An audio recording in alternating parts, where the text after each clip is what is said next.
I'm Megan Liberman, live in the New York Times newsroom. It's 10 p.m. and polls are now closed in the battleground states of Iowa and Nevada. We're going now to the call desk, the news desk, where Marcus Mabry is standing by with Assistant Managing Editor Jim Roberts. Thanks, Megan. Jim, at this point, we knew this was not going to be an early evening, but this race is coming into some focus now. The last battleground state of Nevada just closed their polls. Pennsylvania, Wisconsin, the networks are calling for Obama. Florida and Virginia, not yet. Right. It looks like, just looking at those two, Pennsylvania and Wisconsin, Romney's map to victory gets smaller, and there's just no question about that. You know, obviously the states that you just mentioned, Florida, Virginia, Pennsylvania, and Ohio, still remain really, really huge. And we closed 3 hours ago. I know. And I mean, just, you know, we have to look at Florida just for a second. I'm looking here, 68% reporting, 49.6 Obama, 49.6 Romney. What does that remind you of? Exactly. You know, and in Florida, of all places. I mean, you know, the tightness of this race is extraordinary, at least in this state. Now, what's interesting, Romney needs a state, right? I mean, you know, this is one he really really thought, you know, this one was going to be his, and this would be a really big blow if he doesn't. Pennsylvania, okay, the networks have called this, all of the networks have called it. We're still looking at it. We have not called it yet. I don't think the AP has called it, but I could be wrong, you know, since we left. But again, looking at the map, 67%. So we got basically, you know, two-thirds of the state is going now for Obama, and these are real voting totals. You know, it's interesting, right? Romney thought that there was some hope in Pennsylvania. He scheduled late campaign events there, you know, in Pittsburgh. And again, as you see in this map. That's right, today he was there. Yeah, he was there in Pittsburgh, right.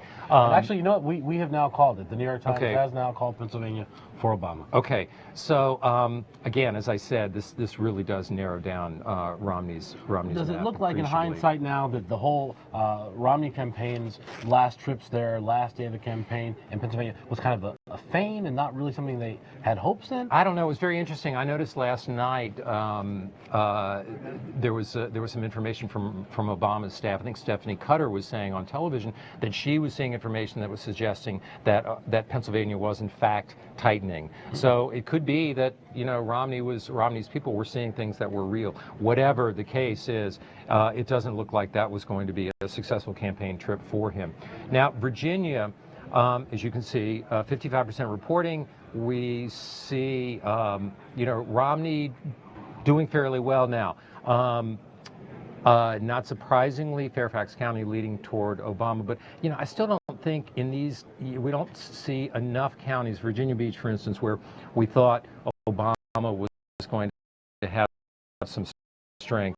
This Tidewater area being good for him. I'm not really sure whether this, you know, will hold up, how representative any of this Interesting this how is. few votes there still are in at this point from those precincts. Right. We're going to come back to us a little later. Okay, cool. But right now we're going to go upstairs to Megan. Megan, up to you. Thanks, Marcus. I'm here with White House correspondent Jackie Combs. So, Jackie, the last time you and I sat at this desk was for debates, which we talked about as being potentially seminal events in this election. But it seems from the exit polls, which you've been writing about tonight, that in fact most voters made their decision a lot earlier than that. Yeah, the voters told the exit poll surveyors that 7 out of 10 of them said that they made up their mind before September. So that would have been, you know, after the conventions, and a very, very slight majority of them went for President Obama.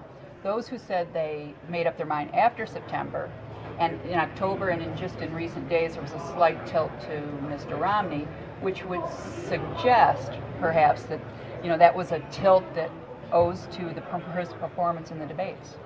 Yeah, and potentially some of that idea that those very small number of undecided voters actually did sort of eventually break for the challenger a little bit. And the independents did break for Mr. Romney, which, you know, is a factor in why it's so close, right? It always now. depends what We the don't know. margin among independents is, Exactly. though, right? And then what the turnout of the Right. bases is. And more of the independents described themselves as conservative this year, as did In 4 2010. years ago. And so, but the other thing is, the tilt towards Mr. Romney among late deciders may have been held down because the same voters who participated in the exit polls. And by the way, I was chosen today at You my were exit polling poll? place. I was participating in the exit poll. I thought, it's anonymous, I can do this. But 7 out of 10 people not only said that they had made up their mind before September, but there were 2/3 of them said that a factor in their decision was Hurricane Sandy, which only happened last week. And Do you think that was a sort of reinforcing factor, or maybe reminded some people what they thought they had liked about the president, if they sort of thought of him in a more post-partisan way? It certainly allowed him to look like a leader, although the exit polls show that Mitt Romney got better marks as a leader, is seen by more voters as a leader than the president. So you have to ask yourself, if it had not gone well on Hurricane Sandy, How on bad his could that have handling of been? it, how, yeah. Now, did the president's people, did the president, did the White House think that Sandy was a plus for them? Did they think that it had played well for them politically? I think they certainly did by the time he came up near here to New Jersey and got virtual bear hug from Governor Christie, the Republican governor of New Jersey. So I think they were feeling very good about it. And not only was he getting good press, but it stopped in its tracks the sort of what seemed like a slow trending towards Mr. Romney. It just, the campaign had to come to a stop. Certainly changed the narrative about whether there was Exactly. momentum for Mitt Romney, which Right. there had been a kind of, there's dispute about Right. whether that was actually in the polls, Yeah. but there was definitely a sort of storyline out there that Mitt Romney was gathering steam. It was a storyline that the Romney campaign was pushing pretty heavily. Right. And it sort of, it kind of froze their ability to at least keep that narrative going. Yeah, and to the extent, so President Obama, it was a twofer for him. Not only to the extent he was off the campaign trail, he was still dominating the news and the media with, free media, essentially free advertising.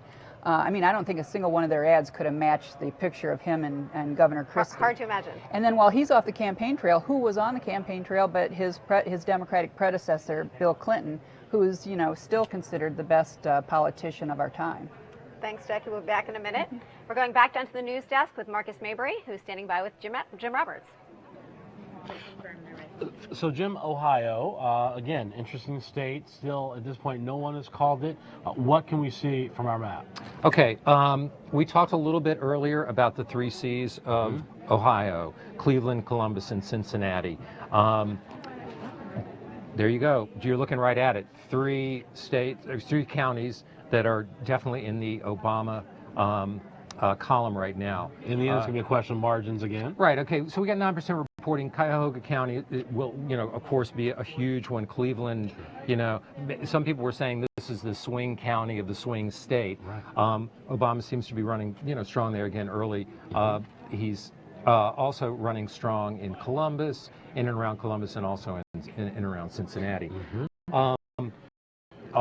Although I should point out that the Hamilton County numbers that we have are not that significant yet. No. But anyway, obviously this is the one that we're going to be watching really closely. It's going to be interesting in Ohio because they registered, apparently 40% of new voter registrations since September have been in Democratic districts, largely Right. African American, largely around places like Toledo. Right.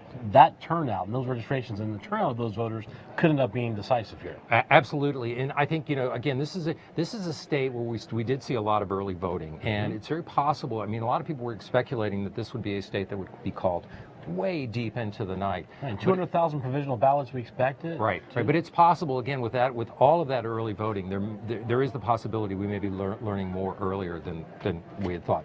We will see. Interesting. On the exit polls also, we had, again, the economy, obviously not surprising, was a leading issue, but you had some interesting facts in there. Yeah, now I'm going to talk a little bit about some national exit poll numbers or exit poll information doesn't necessarily apply to Ohio, but you could interpret some of them as being very, very meaningful to that state, which of course is, you know, a lot of auto plants, a lot of manufacturing. So, you know, it's really a, you know, a state where the fate of the economy really, really rings true to a lot of people.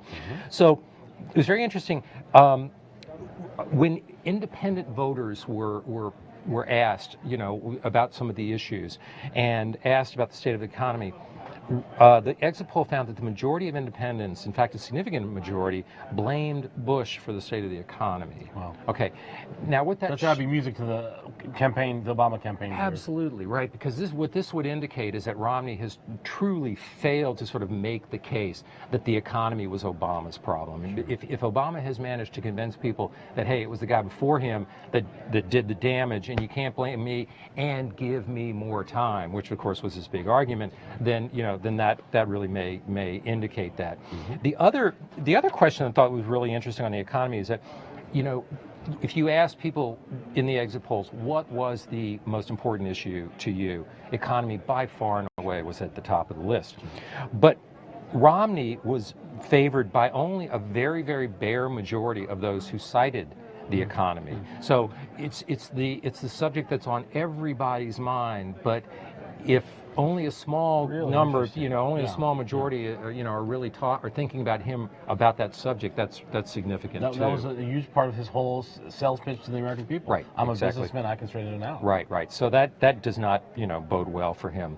The exit polls had a bunch of other, you know, questions. We'll get to some later. One of the ones that I thought was also very interesting was, whom do you trust to handle a foreign policy crisis, right? You know, it was broken down. Do you trust Obama to handle a foreign policy crisis? 50%, 56% of the exit poll respondents said they trusted Obama, but only 50% said that they trusted Romney. Interesting. Foreign policy rearing its ugly head and not always really being a substantive. No, and admittedly, you know, the economy still is by far and away the issue. All right, well, we'll be back talking to you a lot in the next hour. In the meantime, we're going to toss right back upstairs now to Megan. Thanks, Marcus. Nate Silver of the 538 blog is here now with a closer look at some of the results. So, Nate, let's start with Ohio because it's where everyone's focused tonight. Are there places where we see either the president or Mitt Romney overperforming or underperforming the polls that we had coming into tonight? Well, so Obama's doing well in South Central Ohio, which is maybe a region where the message about the auto bailout and about Bain Capital and so forth paid some dividends. He's leading in some counties he lost there in 2008. Others where McCain had won by a substantial margin are pretty close. So in other parts of Ohio, on the corners of the state, then maybe Romney's doing well enough. But we'll see. I mean, Ohio is not usually a Democratic-leaning state. It was in the polls this year, and so it would make sense that if whoever wins it, but if Obama were to prevail as the polls suggested before the election, you might see some different regional patterns than you do ordinarily. And that south central part of the state seems to be Obama's strongest so far. Now, Jack and I were talking earlier about what effect Hurricane Sandy did or did not have, and this is a conversation you and I have had. You've written about it.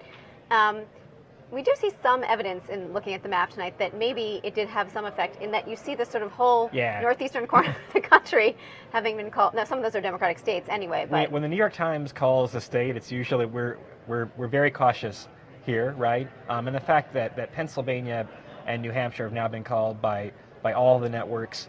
Pennsylvania was always maybe a little bit of a Hail Mary for Romney, but New Hampshire's a state that can always swing where the polls were pretty tenuous. A state where he owns a home. He was governor in a neighboring media market. So that would maybe suggest that this part of the country, the Northeast, there was some effects from the storm potentially. We're going to see now in Virginia now, the question is how much of a game will Obama have in Northern Virginia? He's behind by about 4 or 5 points, but Northern Virginia is lagging behind in reporting its vote. So if he has the same pattern there, then that could be another advantage for him. In the counties that have reported in Virginia, is the president underperforming his polls in the places that are in? In the counties that have reported so far, it's right in line with what you'd expect if you had an almost tied race statewide. So the question is, can he overperform in Northern Virginia to get over the hump? Will he underperform and then lose it? So far there's nothing funny, I guess, about both the exit polls that suggested we're going to have a very long night in Virginia, but we have some parts of the state that haven't reported very many votes so far.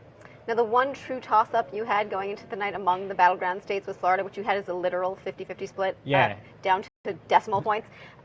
Is it looking that close as we speak? So Obama has a little bit of a lead in Florida right now, and it seems, just from a cursory look at the map, that Miami-Dade County has not reported as much as other counties have. It's a little tricky in Florida because you have a lot of early and absentee ballots, and so sometimes the precinct numbers don't tell you all that you would want to know. But it does seem like if you're ahead and your stronger areas have yet to report, then that's obviously the more favorable position than the other way around.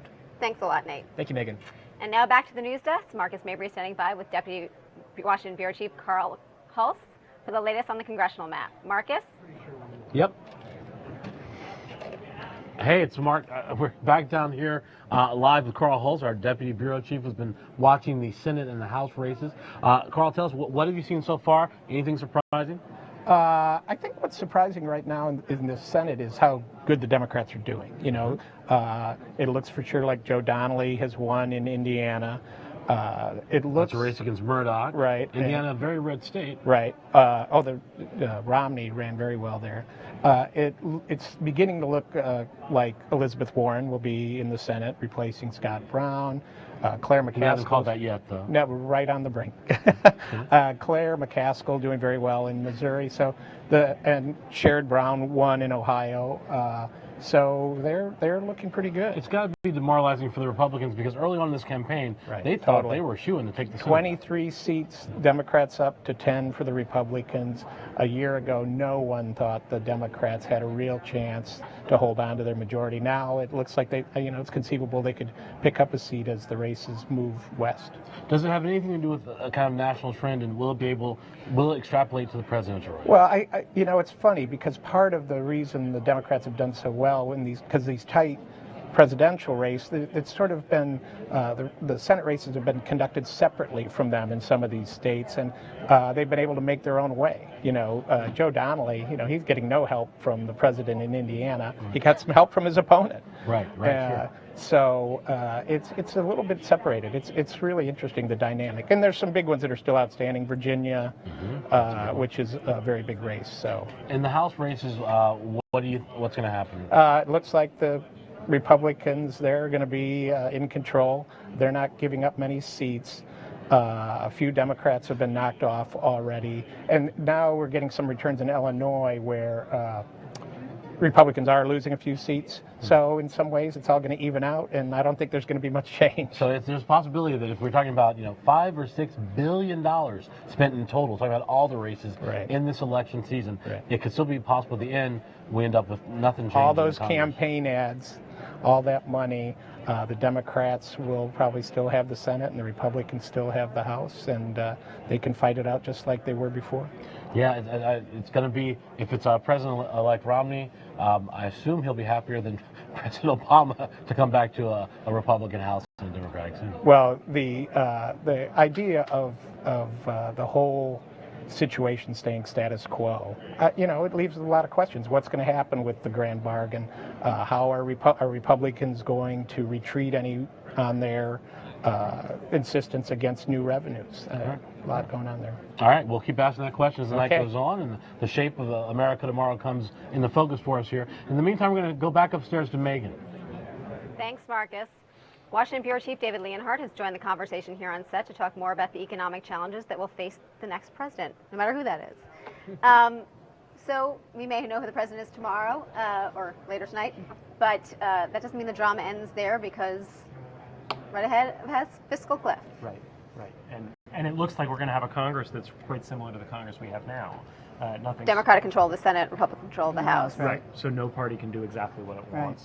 And we've got this huge package of expiring provisions on December 31st. Exactly. And, there'll be very different outcomes depending on who is elected. And if it's the easiest one to sort of see, at least initially, is Mitt Romney. If he were to be elected, there's pretty much a consensus that they would sort of, as they like to say, kick the can down the road to give him time to put his cabinet and his sort of agenda together, which would be to, people talk about 6 months, that is extending the Bush tax cuts, the spending cuts that were supposed to take place in January, and they don't like do that, but the markets, it's thought that with a Republican president, they might go along with it. But with President Obama, you'd see action faster because he's the incumbent. I just want to interject that it seems that we've called the Massachusetts Senate race for Elizabeth Warren, which was how the polls were leaning, and not a big surprise, Right.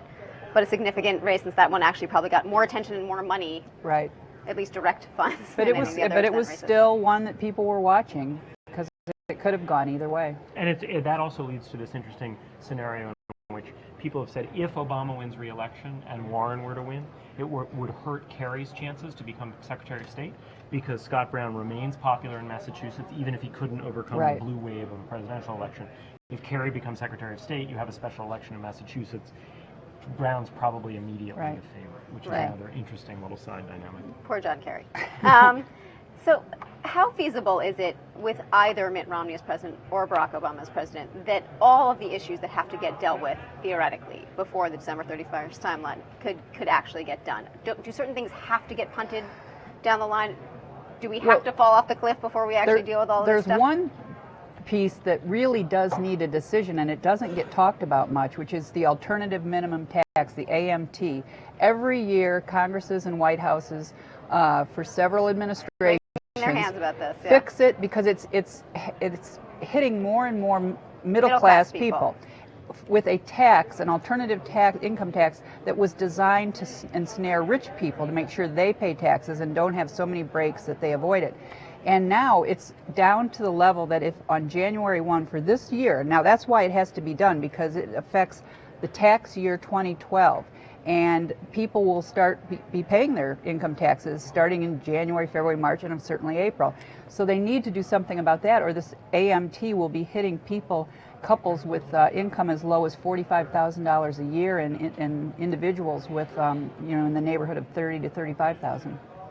Certainly anyone's definition of middle class. Yeah. So the feeling is that could drive, some deal that has to be done, so it could be the vehicle for getting something through. overarching But it's going to deal. be a mess. It's hard to imagine them doing fundamental tax reform in 8 Right. weeks. I mean, hard is an understatement. Right. It's Right. Impossible It's to impossible. It's imagine. really impossible to imagine them doing fundamental tax reform Right. in 8 weeks. And so what you then could have is some situation in which they set parameters. They say the deal that we'll do will include this much spending cuts from this broad area. It'll include this much tax revenue, which is really tax increases that Washington likes to call tax revenue. And then they would have more time to actually work Right. out what the details of that are. But even setting those parameters would be a really Right. big deal. I mean, how much extra tax revenue you get. And then don't you sometimes end with is the important. same situation as with sequester, which is, okay, there's this kind of overall thing, there's a deadline, and then we still can't come to a deal Right, in right. the time period that we have, I right? mean, one of the things I'm interested in is, do you think Obama will be able to credibly threaten to let things go over the cliff? Because doesn't he have Whether to he's have any leverage? win or lose, if he's mean, president. Well, if he loses, he has no leverage. But if he wins, Well, it depends. He has a lot less leverage, but I would argue he has a little bit of leverage, because what happens is he'll still be president on January 1 through 3 weeks into January. Once the Bush-era tax cuts expire on December 31st, he can introduce legislation the next day that extends them for 98% of people, but not for the top 2%. Now, the question is whether he, as president, who's just been rejected, would do that. But polls also show that upwards of 2/3 of Americans, including the surveys and the exit polls tonight, that big majorities favor having people that make more than $250,000 a year pay higher income taxes. And he's extended them once, said he'd never do it again. The question is whether he'd hold to that, even if he's not reelected. And the only way for him to hold to that is to say to the Republicans, I'm willing to have things go off I'll the let cliff. it go off the cliff. I'm willing to have all these tax increases and spending cuts take effect, which for long-term priorities, Democrats actually like more than they admit. right, What they don't like is what that could do Right. to the economy in the short term. right, the idea that sort of sends Yeah. markets and everything spiraling. Right. But if President Obama does win re-election, isn't that a fair amount of leverage with Republicans to say, fine, I'll let it go off the cliff, and then I'll, and then fight me Right. over this last 2%. If if he's willing to take the, The risk. short-term economic And that's risk. actually been a thing that he's seemed in the past very reluctant to do. That Yes. and Right. that his economic team, I mean, David, you guys would know this much better than I do. His economic team has seemed reluctant to take those kinds of risks with Yes, the U.S. economy. but don't you think one of the main reasons was they thought it would ruin their chances at re-election? And Right. now imagine the scenario where they win. Right. That worry's off the table. Yeah, and there's some question as to whether the Treasury and the IRS could freeze the withholding tables on people's, wages from the income tax that are taken out of your paycheck, and freeze it at current levels with the understanding that those will be adjusted once there's a deal. And presumably for 98% of Americans, they wouldn't have to change. It would only be if President Obama would have his way. So it adds up to a lot of leverage for him, but whether, And a lot of complicated issues to deal with. Yes. Thank you, David. Thank you, Jackie. In 2008, Barack Obama offered voters a vision of hope with the election of the nation's first black president. In this year's campaign, he's a graying president with a record to defend. Pulitzer Prize-winning photographer Damon Winter witnessed this evolution firsthand and sent us his account. There are really subtle differences, in a way, between the two campaigns, between 2008 and 2012. There is still this energy and this excitement in the crowd, but it pales in comparison to what we witnessed in 2008. Coming into Election Day, the crowds were looking more like rock concerts. They were massive. They were in stadiums, and the fields were filled, and the stands were filled, and the atmosphere was electric.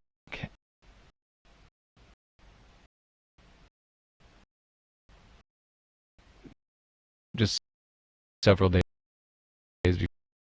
before Election Day,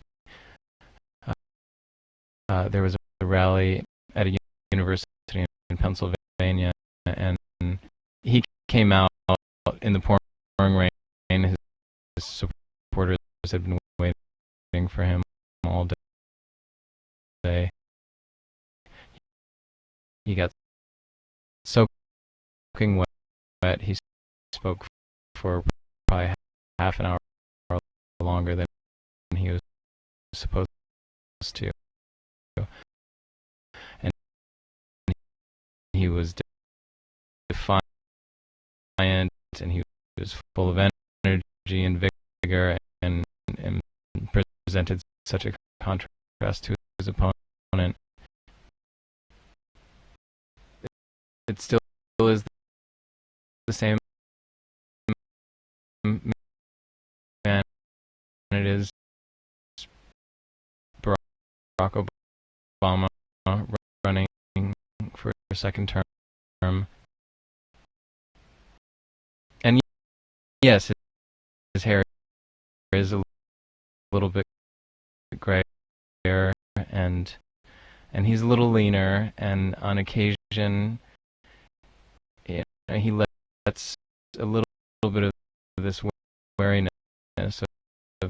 of the wariness that he carries after 4 years of service and 2 really difficult campaigns. He lets that slip through. It was a little easier last time around in a way. I felt like we saw him more, we saw him interact with people more. He was less of just a man in front of a microphone or somebody that we saw in transition, moving from place to place. Ultimately, it's very clear from a photographer out covering the campaign that that moment in time that we experienced 4 years ago could really only happen ever once. Jodi Kantor is here now with more on how Obama has changed after 4 years in the White House. So Jodi, you've been writing about Obama for 4 or 5 years now. How do you think that he's changed? I mean, just as a person after his time in the White House. There's been gain and loss. On the one hand, he's had the political education of a century. He came to Washington as president with not that much managerial or economic or national security or even Washington experience, and he has all of that now, in spades. And yet there's been loss to the kind of magic of Grant Park 4 years ago.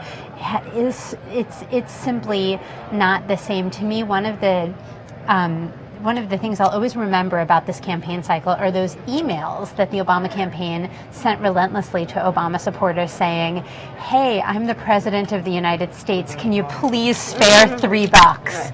for my campaign. There's this wariness, the sense that he's been through the ringer, defeated in some cases by Tea Partiers, and real uncertainty about a second term should he win tonight. On the one hand, if he wins, the country will have given him a second chance, but on the other hand, he won't have a mandate, he won't have a healthy economy, he won't have congressional support in the House, and how do you really get anything done without those three things? So he will have had the second term, and he will have a healthier economy than he had 4 years ago. So he does have that going. I do think there is a chance that for this to be the term he didn't have before, because his entire first term was defined by the economic collapse that he inherited.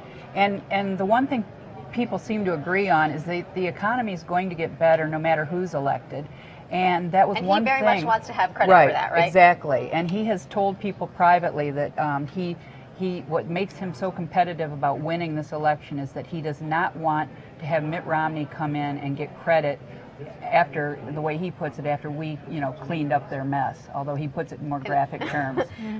Now, you have written a lot about the president's competitiveness, and that was the thing he came in with, and he has really maintained it since he's been in office, hasn't he? I think it's been sharpened in some ways because he's been bested at certain times. He's had to... The debate, the debate in the debt ceiling crisis, he really had to give in to the demands of the Tea Partiers, which on some level he couldn't seem to even take their plans for the country seriously. They just didn't make sense to him. And so this election is very much about trying to win a second term for him, but also about defending what he's done since January 2009. What is it that both of you think, this is one of the open questions of this campaign, is what does Barack Obama want from a second term? What is it that he is looking to accomplish? How does he see his legacy? Obviously, healthcare will be part of it.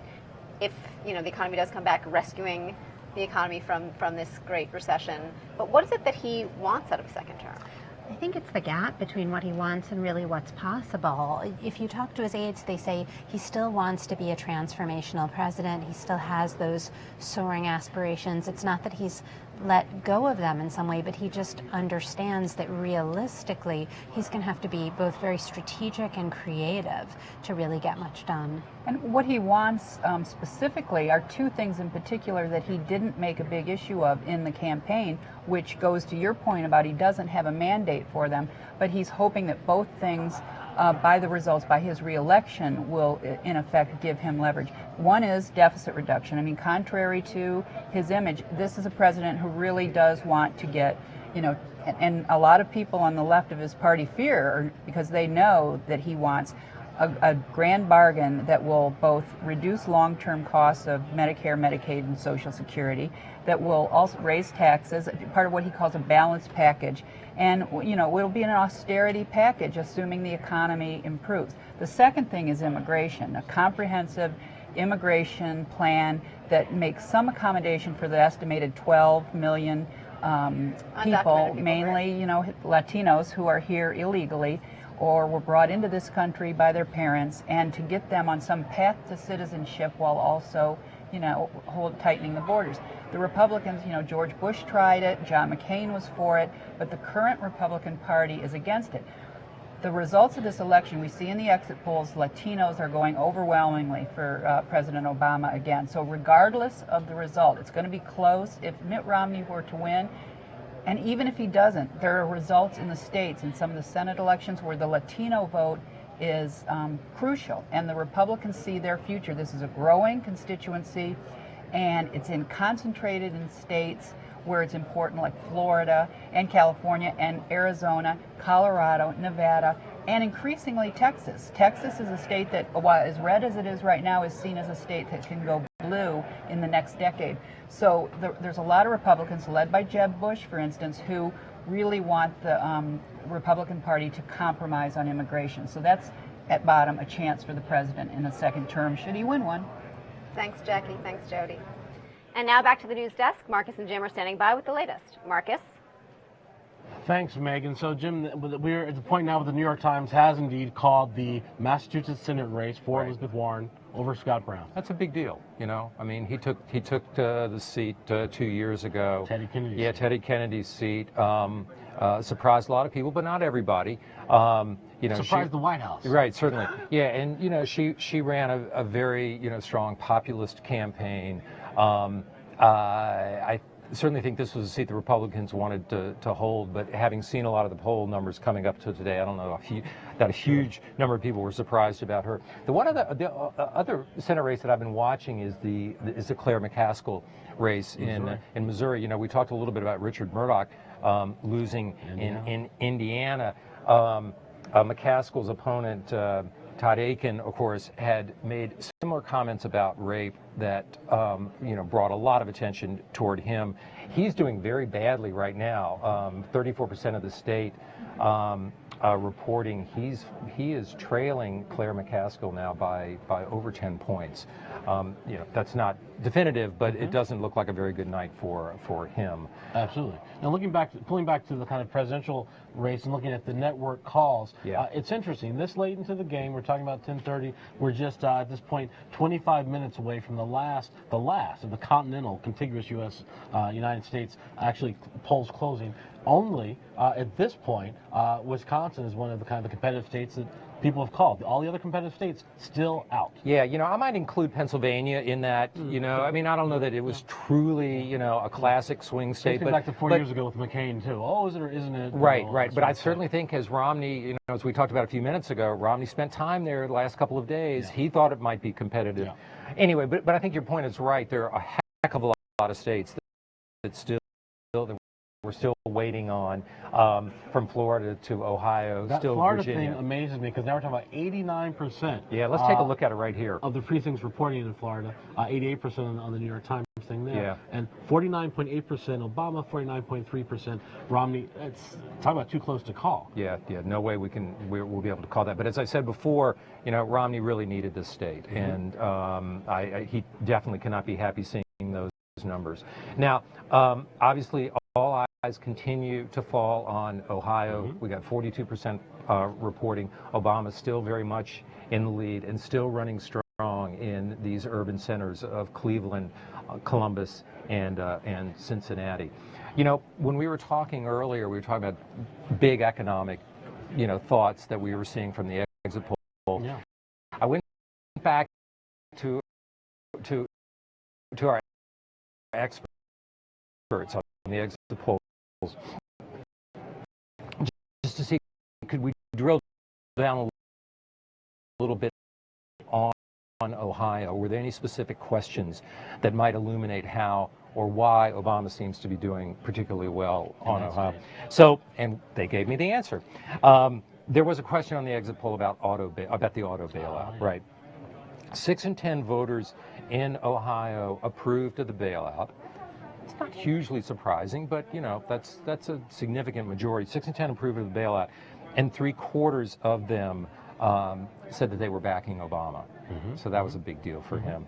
I thought it was also interesting. They found that 1/3 of Ohio voters said unemployment was the biggest economic issue facing the state, and those voters broke heavily for Obama, according to the exit poll. Really interesting, because Romney tried to make that unemployment question right. Obama's fault and hanging around his neck. Right. But in this case, they found out that that Obama really was prevailing with those voters, 53% to 44%. So that's a huge advantage. So that may explain, what we're seeing there in Ohio. All right. Every minute, more results coming in from that incredibly crucial state. Right. All right. Well, thanks so much, Jim. Okay. Megan, over to you. And now let's go to opinion. Charles Blow is standing by with fellow columnist Bill Keller.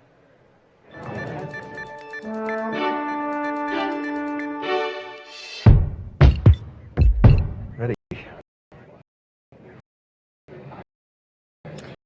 So, Bill, looks like if things hold up, the Democrats have the win at their back tonight. So, what are you seeing?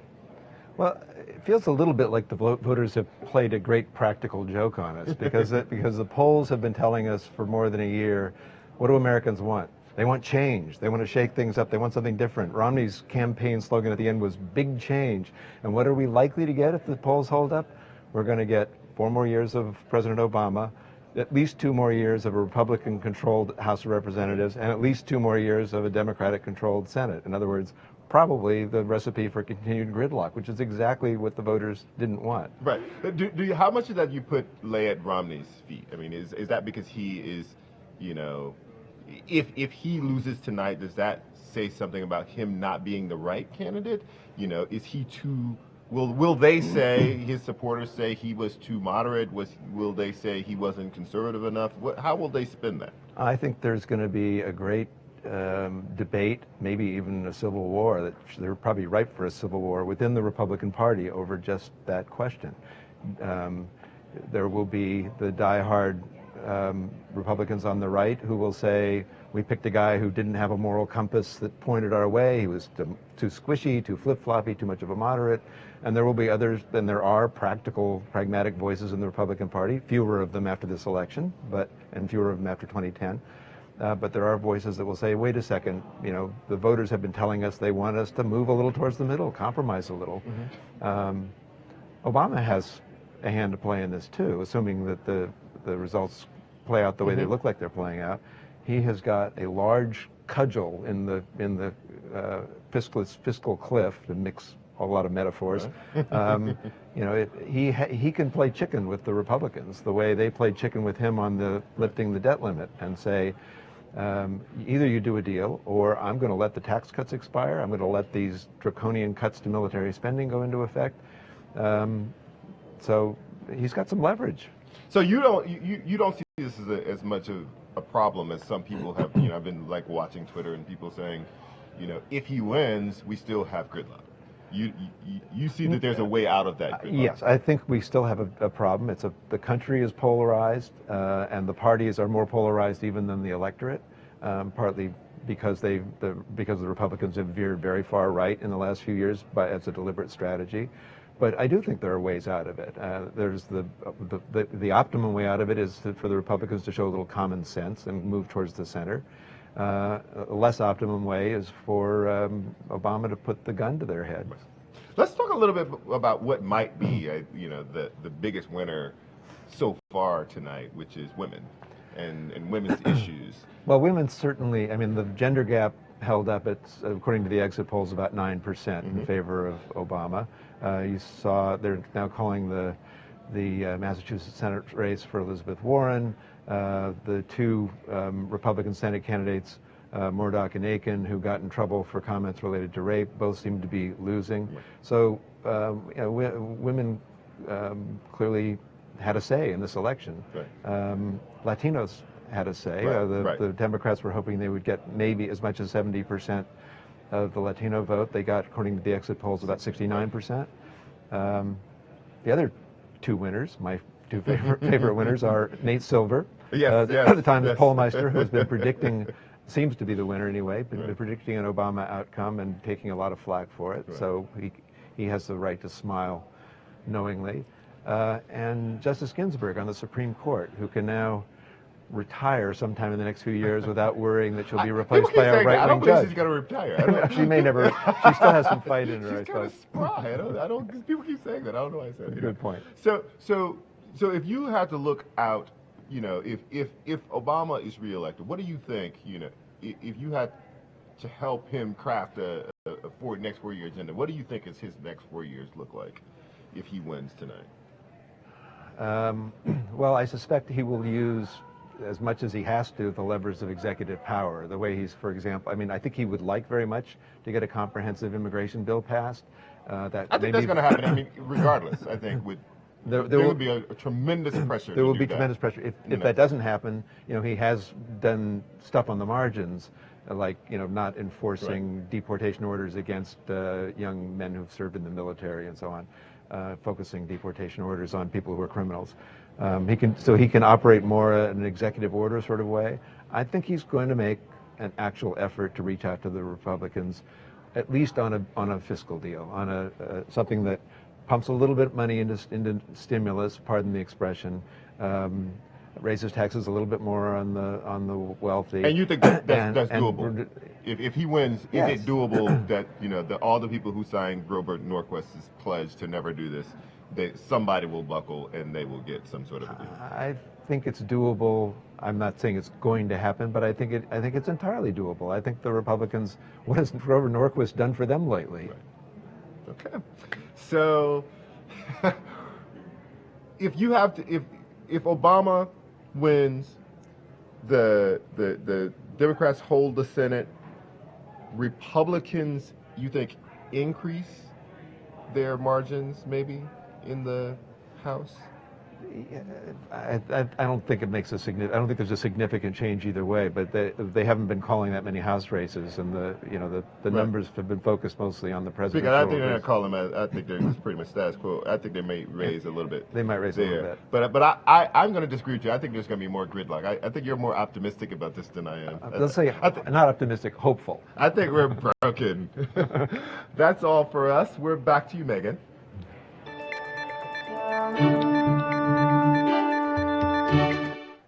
And I'm back now with White House correspondent Jackie Calmes. So Jackie, we just heard some of the opinion people talking about the likelihood of a deal. This is something you and I were talking about earlier before. The president really does want to be known as a kind of, if he wins re-election, does want to be known as a post-partisan figure in some way. He Right. still does hold on to that ideal for himself, doesn't he? Right, and he wants to go back. He doesn't want to be thought of as the remnants of this campaign, where it was a mostly negative campaign. He can have felt good about it, even if he wins. And he wants to cut a budget deal if he can get that. It's a huge legacy thing. I mean, for right? him, right? It's the central issue of our generation. I mean, when you have a budget crisis that was coming at us anyway because of the aging of the population and the cost of our entitlement programs, and then you throw on that the economic crisis, which just made this debt come upon us faster. I think we have Helene Cooper on the line from Obama headquarters. So hello, Helene, are you there? Or maybe we don't have Helene. Helene, are you there? Okay, sounds like Helene's a little fuzzy there.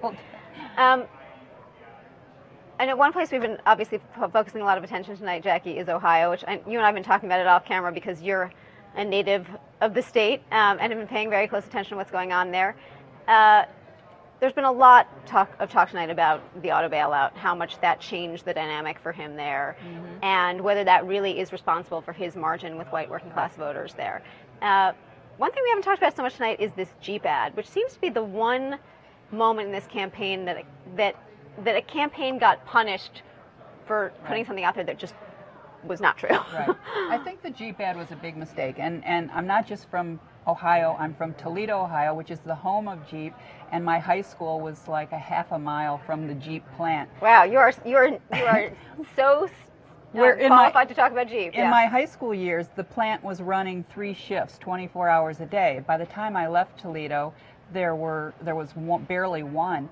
And so the fact that Jeep has come back, a downsized Jeep, but now back and adding jobs, and the newspaper's been full of news that it's 1,100 more jobs were coming in Toledo. So then Mitt Romney comes out with an ad that says the jobs are going to China. They're shipping them to China. Well, as one of my sisters in Toledo said, if you're going to tell an untruth, don't tell it to people who know more about the issue than you do. And they know it's not true.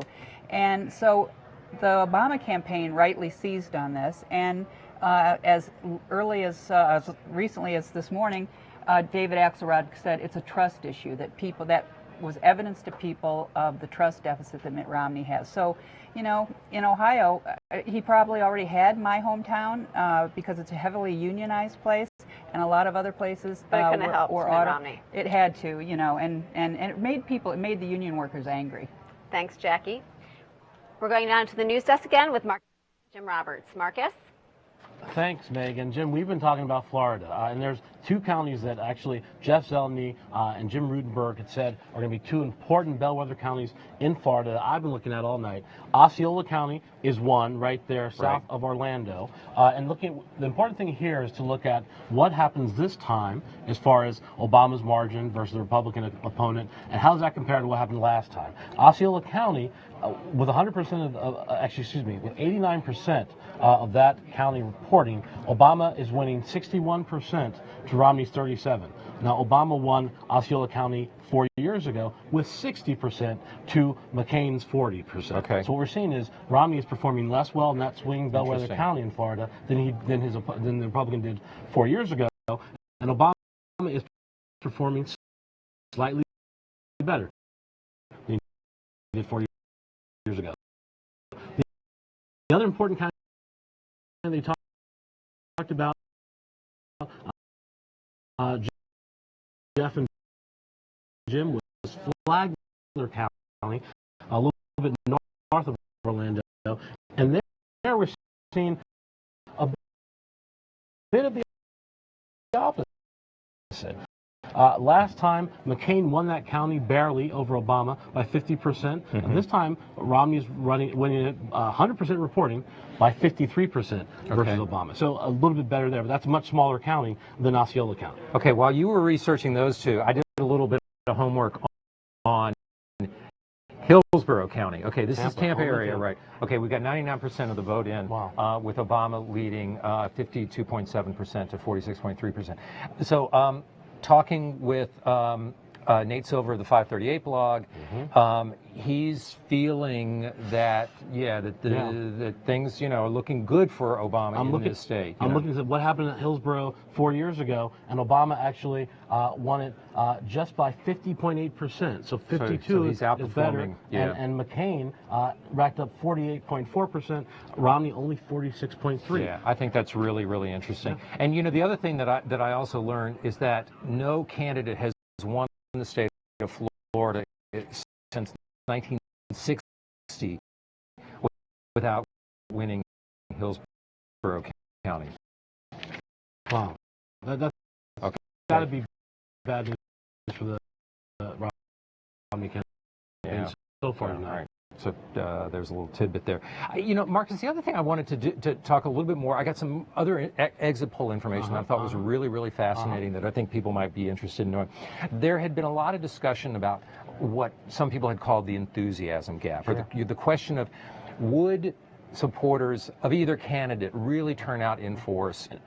I remember at the conventions when we were talking, and folks were saying, I remember Tom Friedman actually said that Mitt Romney, these Republicans were not loving Mitt Romney. It was like he was renting this party to fill his ambitions to become president. And the party, faithful, were renting Romney. They weren't in love with Romney, so that they could get rid of Barack Obama. It seemed to have closed somewhat. Well, but what's also interesting is that there was also the fear among some Democrats that they would not be as motivated, or Obama's supporters would not be as motivated as they were in 2008. You can't elect the first black president twice. There you go. So anyway, so some interesting numbers. In 2004, okay, this is Kerry Bush, right? People who identified themselves as Democrats or Republicans turned out in pretty much even numbers. So it was like 37-37. 2008, 39-32 people who identified themselves as Democrats, okay, which certainly accounts for Obama's victory. And these are nationwide numbers.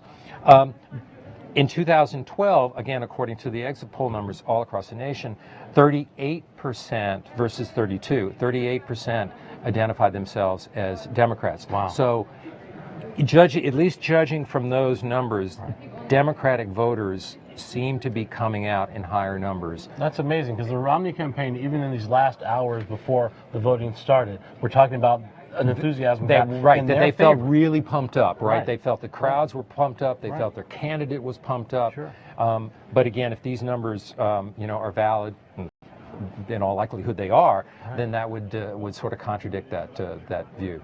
Right. All right. Well, thanks a lot, Jim. Okay. We'll have a much more indication within minutes of whether or not those numbers actually are valid. Okay. In the meantime, Megan, we're going to go back up to you. The campaigns and their lawyers have been closely watching all day for potential voting problems. Reporter Louise Story is standing by with National Legal Affairs correspondent Ethan Bronner with the latest. Okay. So a lot of people are out voting today, and for some people, feel it was pretty frustrating. What have we heard about in terms of frustrations at the polls? So there were a bunch of things. First of all, in several states, in Virginia and in Texas and especially in Florida, there were hours of wait, sometimes 4 or 5 hours of wait. I waited for an hour here in New York. Right. So actually, then we get to the question of what's an appropriate wait, right? We wait an hour to get on an airplane. We wait an hour to get into a ball game. Is it appropriate to wait an hour to get into the voting booth? You might argue it is. 4 hours, I think we can all agree, especially on a work day, is out of line. So 4 hours, where was that? Southern Florida, in Texas, and in Galveston, Texas. As a result, they added hours to an hour and a half to the hours of operation. Also in Virginia. Now, a lot has been made about concerns that some people might vote who aren't qualified to vote, and also concerns that people who should be able to vote wouldn't be able to vote. So did you see signs that people were being kept from voting?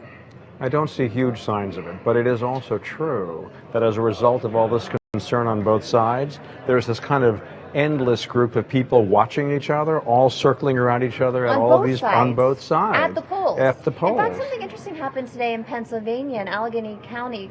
Recount how that went. Well, that was sort of Republican volunteers stopping people before they got to the actual polling booth and asking them for their identification and then saying, sorry, you're not on the list.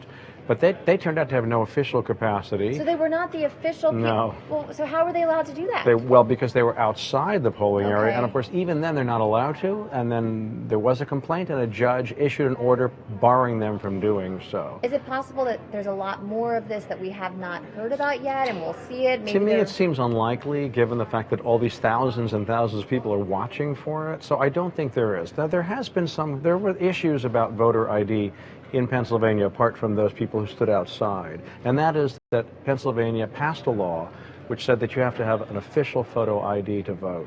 But a judge said that the state had not sufficiently prepared for it for this election, so it was not going to go into effect this election. So there was this weird kind of divide the baby, and it became a rather bloody baby in which... Just stepping back, yeah. This is all a little confusing and chaotic, and that's really because we have all these different very local elections on national issues, and the United States is rare, right? That we don't have. Rare is a nice way of putting it. It's unique. More of a national voting system. Only you and I are talking about it. It seems to go against some DNA of the United States, of federalism, of fear of central government. We have 13,000 separate systems in the United States. It is crazy. And there is no other country in the world, forget no other democracy, no other country that does it this way. We're the only country volunteers, where there's not a central identification card given to citizens of a country who can use it then to vote. So I don't know whether that's going to ever be talked about more in this country, but it's not. Federalism is very strong, and fear of central government is strong. Well, and it seems like since stuff went pretty smoothly today, it might be off the table for a little bit, but it might be. But we'll keep watching it. We will. So let's go back to Megan. Back to you, Megan. Thanks, Louise. Reporter Ashley Parker has been covering Mitt Romney almost since his campaign began. And while she's filed hundreds of articles, she's also documented the candidate in pictures through the photo sharing network Instagram. I'm Ashley Parker, and I've been covering Mitt Romney's presidential campaign for over a year. The time between the conventions and Election Day seemed to fly by. Covering the Republicans in Tampa, we saw a cast of interesting characters. A member of the California delegation dressed up like an elephant, and one of Romney's top Iowa staffers, Dave Kochel, working the floor as whip in a green Romney cap. We were there when Ann Romney gave her speech, and there when she shook hands with fans in the crowd. When the balloons dropped from the rafters on the final night, we knew it was time to head to Charlotte, where President Obama energized his own crowd with his keynote convention speech. And then it was back on the campaign trail for the final stretch. Driving in La Jolla en route to a fundraiser, we passed a huge Mormon temple as we whizzed along the highway, the place where Romney and his family worship when they're at their California beach home. Romney also came to the back of his plane from time to time to talk with us, and we got to see his campaign roll out some new messaging, like the 45-foot jobs letters. In Virginia, after Romney handedly won his first debate, his team put on a huge rally, complete with fireworks, that felt like a summer concert. And, of course, traveling through swing states like Ohio, We relied on old staples like the Waffle House for voter chit-chat and lunch. There were autumn rallies and streets packed with people waiting to see the Romney-Ryan ticket. Sometimes they even packed the balconies, like at this rally at an old Ohio hotel owned by Senator Rob Portman's family. After all, the stakes were high and everyone was rooting for their guy, be it Barack Obama or Mitt Romney, to win on Election Day. Metro editor Carolyn Ryan is here now to talk more about Mitt Romney's long journey to this night. Carolyn covered Romney when he was governor of Massachusetts, and she was deputy managing editor at the Boston Globe. Mm-hmm. Yes, you did. So, Carolyn, how has Mitt Romney evolved from his Massachusetts days as a politician to today? Well, I think it's fascinating, and it's really interesting to watch those rich images, but to me it really feels like Mitt Romney, despite his success in politics, is somebody who was never really a natural at politics. He's not somebody who gets energy from other people. He's somebody who, you talk to people who have been in a room with him, they've never seen a brain that processes information better, more efficiently, sort of remarkably. But when the conversation turns to things like people or the impact of policies, there just is not a natural interest or personality. So I feel like he was inspired because of his family and for a lot of reasons to pursue this path, but it's not natural. I think we have Ashley Parker actually on the line now, so let's try and talk to her. Ashley, are you there? Hey, Ashley, are you there? Okay, so I think we don't have Ashley right now, but we'll try her again later.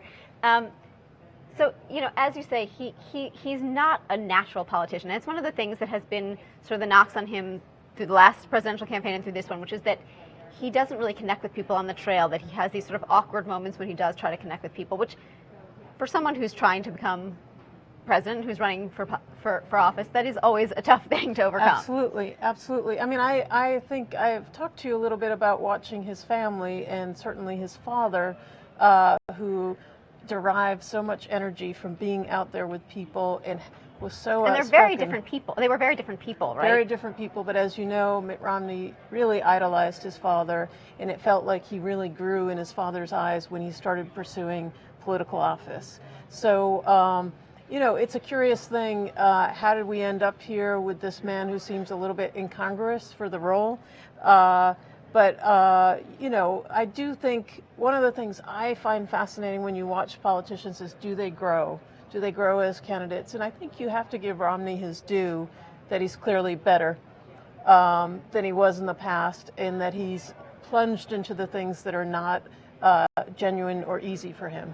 Right. What do you think his greatest strengths, natural strengths as a candidate are? Is it just that he is such a good analytical mind, that he's such a dogged worker? Well, that's certainly part of it, but I do think in a way that we don't always see, there is a real loyalty to him from the people closest to him. And again, it might not project outward, but I think he genuinely cares and builds bonds with people in his direct inner circle. And I think that became a source of kind of drive and passion for the campaign. Right. And he's had some, as you say, he has grown in certain ways, and he's had some very effective moments in this particular campaign. Certain speeches he gave, which really actually were very good, and obviously that first debate performance, which I think no matter what happens this campaign will be viewed as sort of the high point for him, or a high point for him in this campaign, where he really did shine in his performance. Absolutely, and I think, you know, we've talked about that night as an Obama loss and as a miserable performance for the president. And it was not a great performance from the president, in fairness, but... Right, but it really was Romney at his most prepared, kind of, as you use the word, dogged, you know, information heavy, ready to go. I mean, remember, he started preparing for the debates in June. Right. So that's the kind of, you know, efficiency that he brought to his job as a consultant and later an investor. I think one of the things that's been so interesting about the sort of end game of this campaign is watching Mitt Romney, who, as you say, is this very analytical mind, a sort of data-driven guy, trying to make a final appeal that's really about emotion and about sort of having enthusiasm on their side and passion on their side, as opposed to having the numbers on their side, which is really not a way he normally operates, and it seems like such an interesting contrast for him. Right. I do think you're onto something, just in terms of, especially the final few days. You know, watching him yesterday in particular with his family, and you know that there's got to be a lot of conflict inside, and sort of the stew of, is this the end? And again, you know, I don't think we've seen a lot of politicians who are the nominees of a major party who still kind of struggle with that kind of emotional connection. Thanks so much, Carolyn. You're welcome. Voters in 4 states voted today on same-sex marriage. Louise Story and Eric Ekholm are standing by now with details. Louise? So there have been a lot of initiatives having to do with gay marriage on 4 state ballots. Do we know yet if any of these have passed? We don't have enough results yet, but in Maine, the vote in favor of same-sex marriage is ahead right now. In Maryland, it's neck and neck. We don't have results yet for Minnesota or the state of Washington. Now, Maine is different from the other states, because the other states, these are proposals that have been put forward by people who are against gay marriage. But in Maine, this was put forward by a group who's wants there to be gay marriage. And so, right. This is kind of historic. Up till now, the cause of gay marriage has never won in a popular election. There are 6 states that have it, plus the District of Columbia, because of court decisions or legislative decisions. Now, Maine in 2009 actually passed gay marriage in their legislature, and then the opponents did a petition drive and brought it to a ballot and rejected that law. so it's already had a popular vote in this same state, Right. and now they're doing it again. 3 years later, the gay rights advocates feel that they've been laying the groundwork ever since, one-on-one conversations with people about love and marriage, and they think they can win it this time, and that will be the first time ever. Now, the other thing that we saw in these 4 states was a lot of money behind the cause of enabling gay marriage. And Yes. for instance, in Washington, the CEO of Amazon and Bill and Melinda Gates, Mayor Bloomberg here in New York, he's put some of his personal money behind it. Are they outmatched on one side or the other? Or? The gay rights side has outspent the opponents by 3 or 4 to 1 nationwide, and they've been running ads for several weeks. But just in the last week or two, the opponents, there's a group called the National Organization for Marriage, and in several of these states, the Roman Catholic Church has organized against it. They've had a blitz of ads trying to tell people that they have a rather complicated message saying that you are not prejudiced if you vote against gay marriage. You're just trying to save this institution and prevent ill effects like having your children be taught about gay marriage and things. And the rights groups think these are just scare tactics, and they've tried to counter them with ads of their own. And just give us the status where we are now. We've got, how many states is it allowed in? How many states is it not allowed in? Well, 30 states have actually passed constitutional amendments saying marriage is only between a man and a woman. And 6 states have legalized gay marriage, and the District of Columbia. Well, these are important, and we'll keep watching them tonight. Megan, back to you. Okay. Really? Okay. We're going now to the news desk, where Marcus Mabry is standing by with Jim Roberts. Thanks, Megan. So, Jim, again, Florida's still out.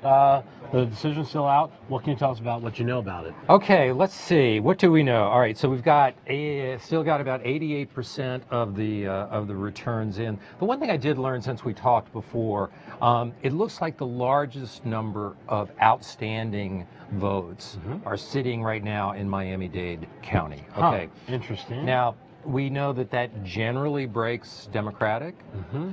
Certainly is looking blue right now. It's a diverse population. Exactly. It's a diverse population, and it's a crazy population, too, right? You never know which way. I'm not pronouncing anyone's mental ability. No, but listen,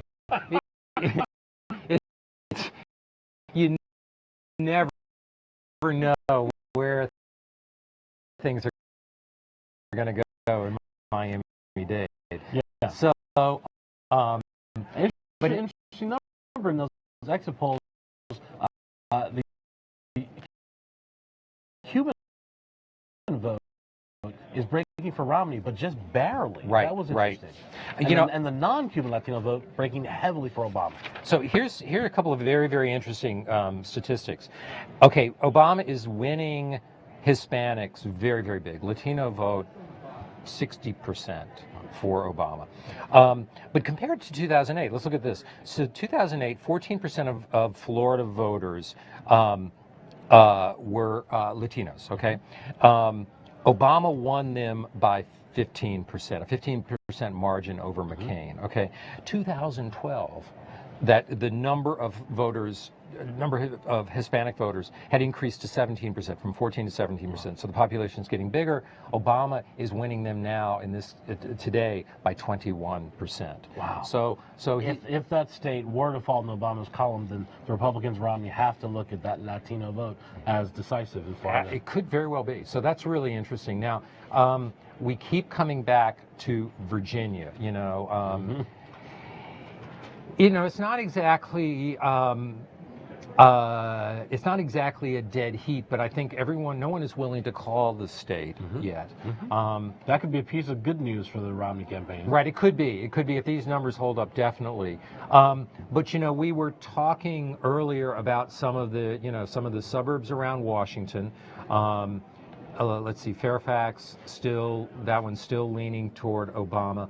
Loudon, 29% now. Right, Loudoun County, which is quite a bit more affluent. It's one of the wealthiest, if not the wealthiest counties in Virginia, is now leaning toward Obama too, with a healthy 68% reporting. Now, the Norfolk, Virginia Beach area is something that we've spent a little time talking about. Hampton, healthy lead for Obama. Chesapeake, Suffolk, these counties are all sort of going in the other direction, and then you've got Surrey with Obama at about 51-52%. So Virginia's still an interesting case, and it will be interesting if Virginia, and we don't know what's going to happen obviously at this point. We'll know, hopefully in a matter of hours. If Virginia were to go for Romney and Florida for Obama, that would actually confound some of what the predictors expected. Yeah, indeed. The state of New Jersey, a state hard hit obviously by Hurricane Sandy. I know nobody really thought that we would be spending a lot of time paying attention. Sure. New Jersey was never a swing state. There was never any chance or very little expectation that it would go Republican, despite its very popular Republican and flamboyant Republican governor. Exactly. So we thought we would just take a look at where we are now, which is 45% reporting in Jersey.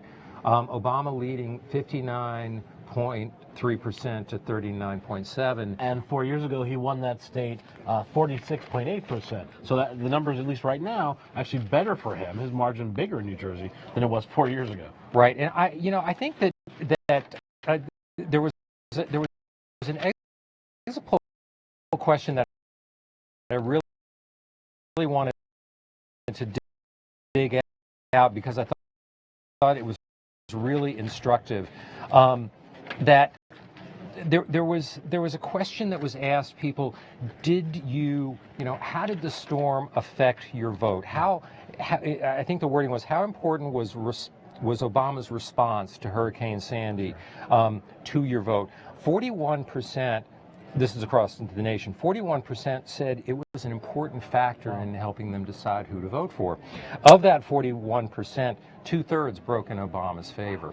So this is something the Romney campaign talked about and said they were worried about. Right. Was that the hurricane took the sail out of Romney's campaign, which had some momentum before it happened, going up into that week. And so again, if you just judge by that, the way Obama handled it seemed to be a positive for him. The criticisms that we heard plenty of criticism from Republicans. Why wasn't Obama spending more time in New York and New Jersey? I heard Rudy Giuliani quite often criticizing him for not sticking around, leading some of that disaster response. Again, judging from that exit poll and judging from that result in New Jersey, well, maybe it's not hurting. Well, we'll see if that has a national effect, that kind of positive halo from Obama's response to the hurricane. Okay. All right. Thanks so much, Jim. Okay. In the meantime, we're going to toss back up to Megan. And we're going to go now to Rick Burke, Assistant Managing Editor Rick Burke, who's standing by with congressional correspondent Jennifer Steinauer. Rick? Jennifer, you've spent, it seems like the last 2 years, traveling the country covering House races, so you know them inside out. What surprised you tonight? Well, I think if you look at the expectations the Democrats had when they entered this cycle, Rick, they thought that they were going to, in the best of all possible worlds for them, pick up 25 seats needed to retake the House, or at least have significant gains to push back against the Republican majority that they won so large in 2010. And it looks like they're falling far short of that tonight. It's too early now to say whether Democrats will have had any gains in the House, and if they do, it'll probably be quite modest. And what happened is there were a lot of disappointments in races where they started out strong and candidates fizzled. They were not outspent by Republicans, but they were forced to spend in a lot of places where they thought that they were strong to defend seats as well as to try and attempt to go after seats. Republicans really just put up a firewall in a lot of states for them. Now, were there any races that you covered where you've been surprised by the outcome, where there have been upsets, or is it all sort of playing according to what you expected in these last few weeks? Well, it's still unfolding as we're speaking right now. I would say the two states that Democrats really laid their claim were New York and Illinois, where you had a lot of freshmen win in 2010. Many of them was the Tea Party influenced candidates who were really not in step with those districts. It's too early. We're having New York is predictably slow in getting returns, but in Illinois, they have definitely taken down, at this point, Jodi Biggert, a long-serving incumbent in the Chicagoland area. Looks like they will also remove some more Republicans from that state, but it doesn't look to be the wipeout that they had planned. And also, it's not clear that they're going to have as many gains in New York as they had hoped for. How about those really bloody races where two Democrats were put together in a lot of, states? Well, the biggest one is the Brad Sherman, Howard Berman race in California. They've just stopped voting there, so we don't know what's happening there. Right. But there's also a member-on-member fight Republican on Democrat in Iowa, and as it looks right now, Mr. Latham is pulling ahead of Larry Boswell there, but it's still a little bit early. And Jennifer, why at this point are we seeing Democratic Senate candidates doing well, but not House Democrats? It's really the most fascinating dynamic that Republicans are equally, if not more, disappointed in their showing in the Senate. They expected a year ago they could retake that chamber. It looks at this point that Democrats will hold on. Possibly, it's too early to tell because we don't know what's going on in Montana yet, possibly even to gain a seat. So they had a lot of problems with both candidate recruitment. They had some candidates who were strong and it wasn't their year, because if you look at someone like Lynn Lingle in Hawaii, she clearly was going to have an uphill battle there. And Linda McMahon, an amazing, spent millions of dollars on two Senate races. Money just could not put her over the top in that state. I'd like to know how much she spent per vote. That would be actually a very interesting math. There's a lot of talk right now about other things she might have been able to do with that money that may have served her better. Do you think there might have been a structural issue with national Democrats not being organized well enough in the same way the National House Senate organization was in terms of helping their candidates, recruiting their candidates, or were they all individual races with individual issues? Is there some national comparison to be made about how the House versus Senate Democrats did? Somewhat. Well, Republicans have an infrastructure in place for challengers right now that's been pretty strong, and they've gotten a lot of younger candidates, they've gotten a little more diverse candidates, and that served them very well. There wasn't something quite analogous in the Senate this time. Also, the Senate races, when you're running statewide, as you know, Rick, it's such a different dynamic than in a House where you can say strange things or do things that might seem out of step with the rest of the country or even your state, but it might be okay in your district. You make a big blunder in a Senate race, as we saw with Todd Akin in Missouri, and as we saw with Richard Murdoch in Indiana, that could spell the end for you. Okay, Jennifer, let me let you go back because you're watching California and some of these other races as they unfold later tonight. Thanks a lot. Thank you. Megan? Every state is closed except for Hawaii, and magazine correspondent Matt Bai joins me now for the final stretch of tonight as we watch the results. So Matt, we're not really watching for Hawaii so much as we're watching for some of these other states, particularly Ohio. Watching Hawaii very carefully. Oh, very carefully. It could be pivotal. Upset in Hawaii. Now, you have written about Ohio, as I well know, for the last several presidential election cycles. Why is Ohio the swing state of all swing states? I thought you were going to say, why do Why you do you write keep about going Ohio back to so much? Ohio? I like it. You know, it's a relatively recent phenomenon, Megan. I mean, Ohio's always been a swing state. That's not new. Right. But it was really It's in preeminent, 2004 where we started saying, you know, this whole thing is about, it used to be Florida, right? Florida, Some others. and it became Ohio. Missouri, Ohio. remember, was a big swing Exactly. state, and it hasn't been for a while. So these things go in cycles. I think, you know, the thing about Ohio is it's the biggest of the states that is legitimately up for grabs, because even in a very polarized political period, it has a tremendous diversity. The state has everything. It's an industrial state. It's an agricultural state. It has rural. It has large rural areas. It has 8 major metropolitan centers. Really, it has, you know, some of the biggest cities in the country. It has new economy, an old economy. So I think it's got Southern influence, Appalachian influence.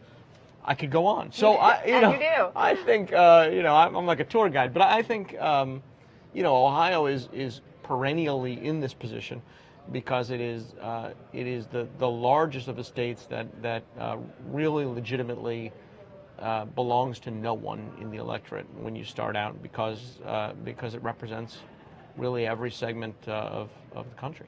Now, as a longtime Ohio watcher, as you look at Ohio, what are you looking for when returns start to come in? Where are you looking in the state? Well, you know, there are various counties and bellwether counties. But what's interesting right now as we sit here is that a lot of the vote is missing from Cuyahoga County, Portage County, Hamilton County. These are Democratic right. counties. And so if you're the president, I think you're feeling good right now about where you are in Ohio. Things could happen, but he's got a lead, and he's piling up more votes in a lot of these counties, presumably. You know, I think you're looking at those. You're looking at Franklin, which is traditionally a very close county, a swing county. You're looking at Hamilton, which was until 2008 really the last Republican large metropolitan area in the country, and went for Obama in 2008.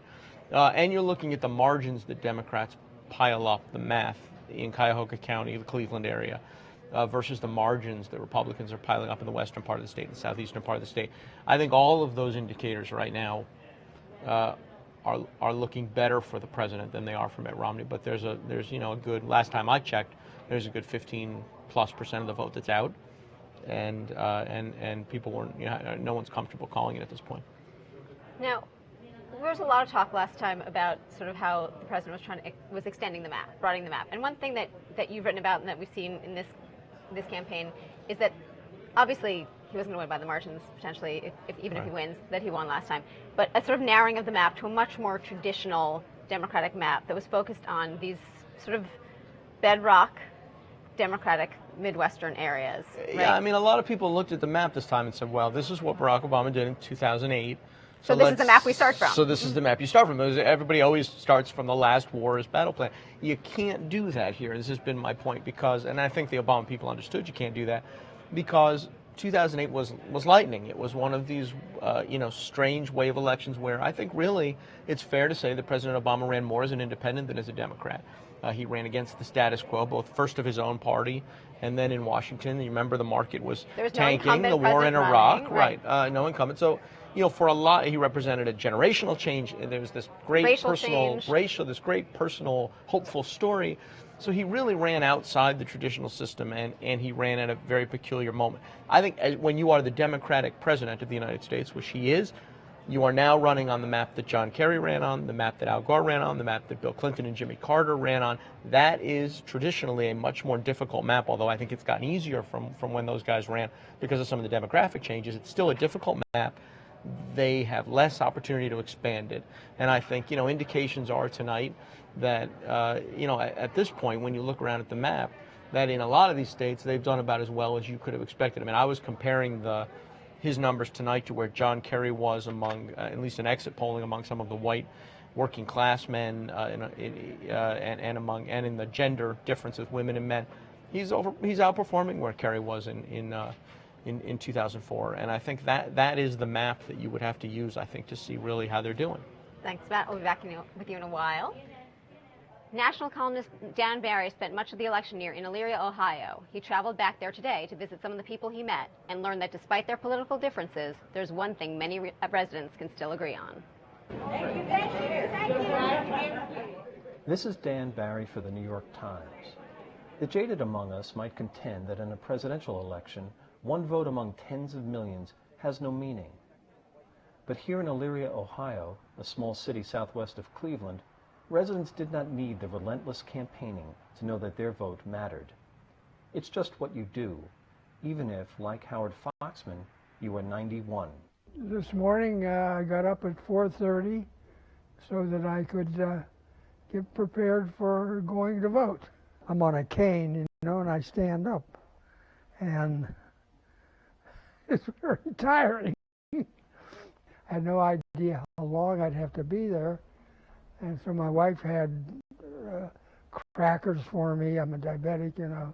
I've never missed an election, never. And I'm certainly not going to bypass an election when I can put my little 2 cents in.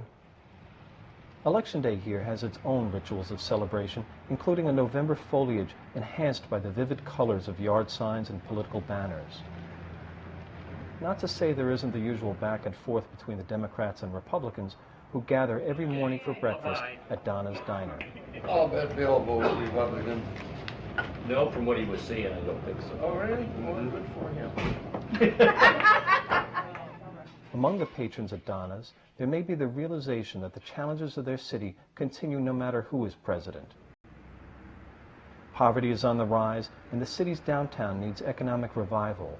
Some of the ballot questions, in fact, try to address these issues.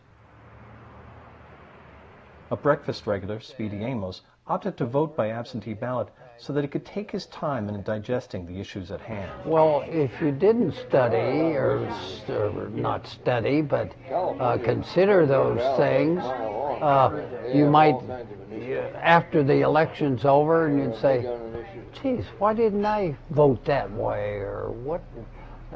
I voted the wrong way because I didn't understand what was going on. But no matter where people stand on the political spectrum, they all agree on the importance, even the sanctity of their vote. We fought, a lot of us fought for that one thing, to vote, freedom and to vote. It is a lesson not lost on their waitress, 21-year-old Bridget Harvin. So this is my first election, and honestly I'm really excited to vote. I've never voted before, and I think it is really important, and I hope that one day that I can pass it down to my kids to let them know, hey, this is important, this is why you live in America.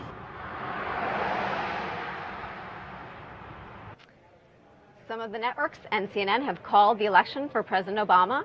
We have not made a call here at the New York Times, but I am here with Matt Bai to talk about what this all means. So Matt, if this is true and the president has won re-election, it does cement this kind of incredible story of Barack Obama. It is a pretty amazing story. It's an amazing story because, obviously an unfinished story, but let's presume he's won, and I think, I understand. All indications seem to look that way. I understand what the networks are saying because it's about the electoral path to victory and whether there still is one for Mitt Romney, and they're concluding there isn't. I mean, look, this isn't a historically bad economy, right? You had a president who 4 years ago, a lot of people said could not be elected because he was African American. His job approval ratings have been under where you traditionally would see a president's job approval ratings if he wanted to be reelected. And so for him to win re-election under those conditions, I think says something about their strength of their campaign. It says something about the relative weakness perhaps of the opposing campaign. But it really, I think, says something at bottom about how the American people, or a lot of the American public, still feel about Barack Obama. Yeah, the personal investment that they have in him. That is one thing that's been constant throughout.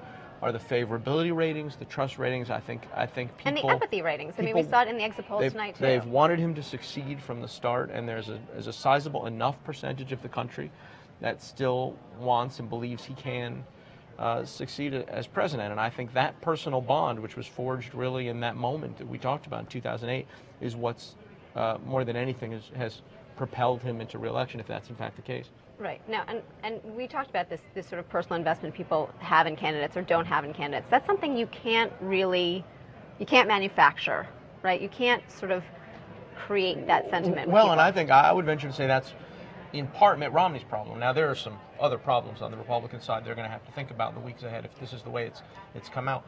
But I think, you saw that with Romney. I mean, look, the question through a lot of this campaign for a lot of people who were disenchanted with the last 4 years is, could Mitt Romney cross the threshold? Is he a good enough alternative Did he seem like a strong enough alternative that you would abandon the president and give him a shot? And I would argue, I think history will show that he didn't build any kind of personal bond with the voters in the same way that President Obama had been able to do at a difficult moment 4 years earlier. Now, if this result does hold up and the president has been reelected, there is also, as we were talking about, this look at the demographics of the country and the map and what the Republican map looks like. I mean, Mitt Romney went into this election with a much more limited electoral array of paths that he could take that would get him to 270 than the president did. He really and that did, was not functioning from the 2008 map. That was even functioning from an earlier map. But just demographically, the changes are such that the coalition that is the Democratic coalition now, younger voters, female voters, Hispanic voters, is just growing. 10 years ago, we were talking about this in the reverse. It was the Democrats who had this impossible map. And people talk then about the emerging Democratic majority, the demographic changes. And look, I think demography is not destiny. In other words, I think either party can make an appeal to different demographic groups. With the Republican Party, I think we'll have to talk about in the weeks and months ahead is how they do that and whether they can continue down the path they've gone. And there's a lot of conversation to be had if Mitt Romney is a loser tonight. And a lot of Republicans will say he was a bad candidate and inept and not appealing and that's all there is to it, and et cetera. But I think a lot of Republicans will also take a long, hard look and say, look at the gender gap. Look at how they've lost women tonight. If you look at the exit polling, even in this miserable economic period. Look at the states where they can't play because of Latino voters. Well, Latino voters, I mean, just those two groups alone, women and Latinos, and of course the African-American vote that Barack Obama has relied on in both elections. I think, it's such a narrow path for Republicans right now that they really have to begin to think about how you broaden the base of that party, what message they're sending on immigration, what message they're sending on women's issues, whether they are a party not only that can identify what people are concerned about in the country, but whether they're a party that enough Americans actually trust to fix what's wrong. That is a different thing. Thanks, Matt. Let's head back down to the news desk with more results. Marcus Mabry standing by with Assistant Managing Editor Jim Roberts. Marcus? Thanks, Megan. So, Jim, again, the networks at this point calling this election, with the exception, I think, of ABC at this point, everyone else has. Right. It's interesting. We'll talk about why the New York Times hasn't yet and what point we will feel comfortable doing that. In the meantime, it's interesting, again, look at Ohio, the state that everyone has called at this point for the president, and with that, the election. Franklin County, home of Columbus, Ohio, we talked about the necessity here of Barack Obama not doing as well as he did last time, and Obama and Romney doing better than McCain did. Didn't happen. What we have right now is 95% of it in. Obama got 60% of that county. Last time he got 59. Romney got 38%. Last time McCain got 40%. That says a lot right there. Cayuga County, only 50%, home of Cleveland, only 50% of Cayuga County right now, but the president's lead very healthy there, mirroring pretty much what he did 4 years ago. This Ohio firewall, if the president is indeed reelected, this Ohio firewall has held off the other routes to the presidency for Mitt Romney. Right. Well, this is the state, Ohio is the state that allowed the networks to make the calls, their ultimate, Obama reelected calls. We're not there yet. At what point do we get there? What's our problem? I don't know whether I can say precisely what it will take for us to reach that point. Our analysis still is that there are enough outstanding votes to be counted that we, and that the margin is still close enough that just by our standards, we tend to be a little more conservative. Dewey wins. It's not right. It's not that we are distrustful necessarily of what the networks are doing. Just different methods. We want to be right, and even if it requires a little bit of extra time to do that. I think the other thing that allowed some of the calls to be made was the looking at the paths available at this point. We're looking, we actually did something a few days ago on our website. I hope some of our viewers might have seen it. It was 512 paths to the White House. Basically, it was what we would call a decision tree in which, if one thing happens, what are the other options that sort of flow out of that?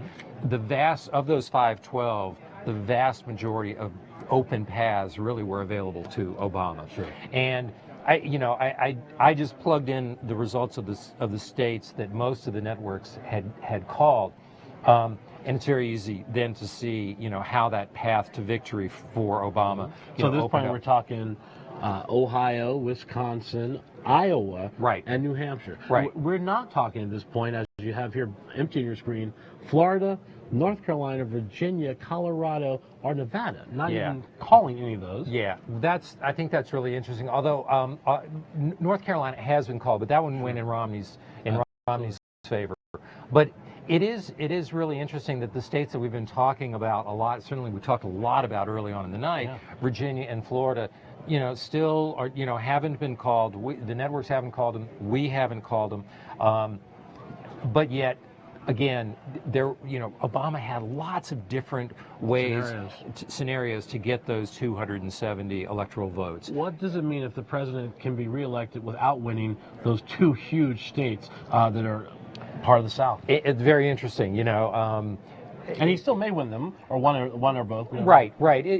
Particularly Florida, which, ever since Bush v. Gore, I think we felt like that is, will forever, a storied state that will forever, be the key to a victory for a presidential candidate. And then, again, you're right, it's very possible that Obama may win it. But it really does prove that, hey, you can put together the coalition of states that you need to be elected without doing it through Florida. And the great, important, crucial bellwether kind of turn point state of Colorado in the Great Mountain West. Libertarians, but socially, economically rather conservative, but morally kind of libertarian, that was considered a bellwether. Now, at this point, none of the networks have called Colorado, but the Denver Post actually has called Colorado. Right. I noticed that, maybe 15 or 20 minutes ago. Again, according to their math, it's unnecessary, but I think at least if the Denver Post is right, we'll be adding that to his column. We'll talk later on tonight about what this, if this result holds that the networks are predicting, what does it mean for the kind of future of the Republican Party with these important swing demographics and regions not going for them. Thanks very much, Jim. We're going to go toss back up to Megan right now. Okay. Thanks, Marcus. We're going to go over now to Assistant Managing Editor Rick Burke and LA Bureau Chief Adam Nagurney. Yeah. Adam, do you think the governor Romney has called yet to Obama to concede? My experience from covering these in the past is that he has either called him or is about to call him. This sense of when it's hard for a candidate who's spent the past 2 years running for president, the past 8 years running for president, to sort of admit it's over. This is a really difficult emotional moment for people. We all have to understand that. But Obama, Romney's in that room. He's looking at 3 television networks, I think, calling the race for the president. They have the same information that we have. They're looking at the polls. They're looking at the numbers, and I think he's realizing there's probably no way he can win.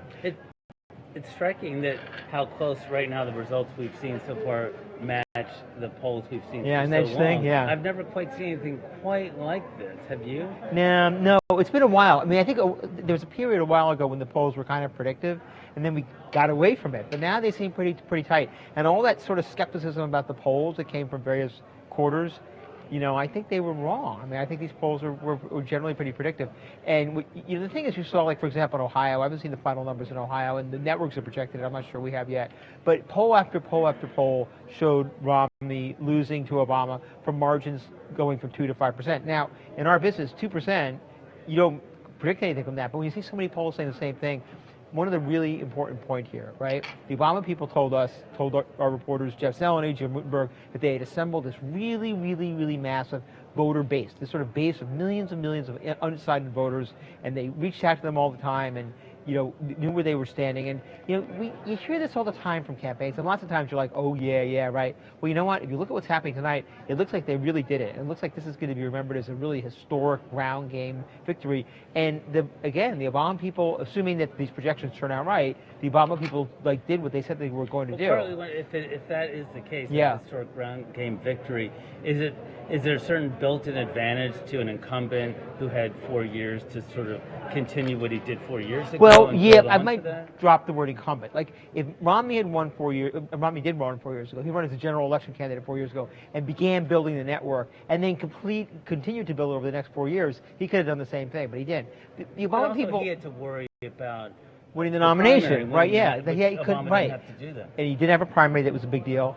And again, he surrounds himself with people who are very methodical. David Plouffe, Jim Messina, to a lesser extent David Axelrod, who are really into like metrics and the kind of stuff that might make your eyes glaze over, but it really mattered. And Karl Rove and Ken Mehlman were the same way with the Bush campaign. They realized that campaigns in this country are often a matter of mathematics. And they realized that the way to do this is to figure out who's going to vote for you, make sure they're registered to vote, and get them out to vote. And it began, I believe it began with Mehlman Rove in 2004 and the Bush 43 re-elect. But these guys, the Obama team, has understood that and taken that over. And I think it's really transformed the way campaigns are done in this country. But that may be true, but couldn't you also argue that an Obama win was caused by other factors? You could even say the storm may have tilted it one way or frozen the race in Obama's advantage. You could talk about the 47%. You could talk about any moment. You could talk about Latino voters and how they quartered it. I mean, you could take one of like 6 things that could have turned it. I think a lot of things combined to help him win, specifically Latino voters. That's what we're going to be talking about more than anything else. But the fact of the matter is, if the president won, as we think he did in the face of some pretty strong odds. A bad economy, a lot of money being thrown at him, and a lot of things. The storm, I think, helped him. The 47% thing helped him. But he had a lot of stuff going against him. I think that one of the big things, one of his bulwarks was this get out the vote campaign. And again, you're seeing it as these state numbers come in. You're seeing like numbers coming in that you never saw before from different parts of states like Wisconsin. I think Nevada, I'm sure we actually see the numbers. Will you still be, as our LA bureau chief, are you still going to, do you care much about what's happening in California? Well, I don't care about the president. Well, you need to care about it. But I care about the presidential. Here's why I care about the presidential race, right? One of the questions going into this was that was Obama going to win the Electoral College and then lose the general election numbers? And earlier in the night, you saw some Republican people sort of suggesting that that's what's going to happen, that the campaign and the election would be illegitimate or question legitimacy. Well, the California numbers didn't come in, right? Once the California numbers come in, I got to go back down and look at my computer. My guess is they're going to put Obama ahead and then popular vote as well. So I care about that. What I care about on a more micro level, and this would normally be a bigger story were it not for a presidential election, is there's 2 huge initiatives on the California ballot that's of national interest. One is repealing the death penalty. The other is a $6 million, a tax increase to avoid a $6 billion cut in spending on schools. And if that doesn't go through, that's going to be a massive change in California. We'll watch that soon. Yeah, but wait a couple of days. This is more interesting. Well, one thing before we go, you and I have covered these campaigns for now decades.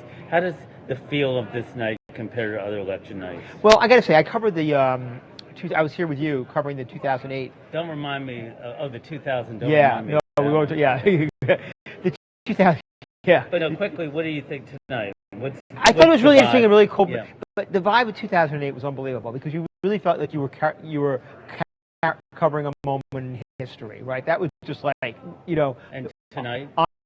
Different. It's a moment in history because you have a president getting reelected. What was different about this year is that coming into it tonight, we didn't know for sure whether or not Obama or Romney was going to get elected. And 4 years ago, we had a pretty good idea that Obama was. So that there was some tension tonight and some interest in trying to figure out what was going to happen. There was much more of a horse race going on. So that was very exciting and interesting. But in terms of it's an honor covering politics of the New York Times. I love it. And in terms of the ultimate peak experience, it was, covering, the election of the first African American as president. That was really something. We'll see you in 4 years. Thanks, Adam. Megan? Right. Some people really it's being automatically transcribed and tweeted. Thanks, Rick. Book review editor Sam Townhouse is here now with some historical perspective as yet another election night begins to wind down. So, Sam, if Mitt Romney has in fact lost tonight, and what lessons does the Republican Party take from this as a long-time Republican Party watcher? Well, Megan, it feels like deja vu all over again. We saw this in 2008. You cannot run as an ideologically driven, all right, an agenda-built party in a huge country that is 2 major parties and where voters tend toward the middle. I mean, just the most simple mathematics tells you you can't build a majority without some kind of consensus. If you have a polarizing politics, it's not going to work very often. And so if you're a Republican, you have to say, all right, for 4 years now, we have either ourselves accused Obama or given license to some elements in our party to accuse him of being un-American, socialist, not even a citizen. Well, guess what? He just got reelected.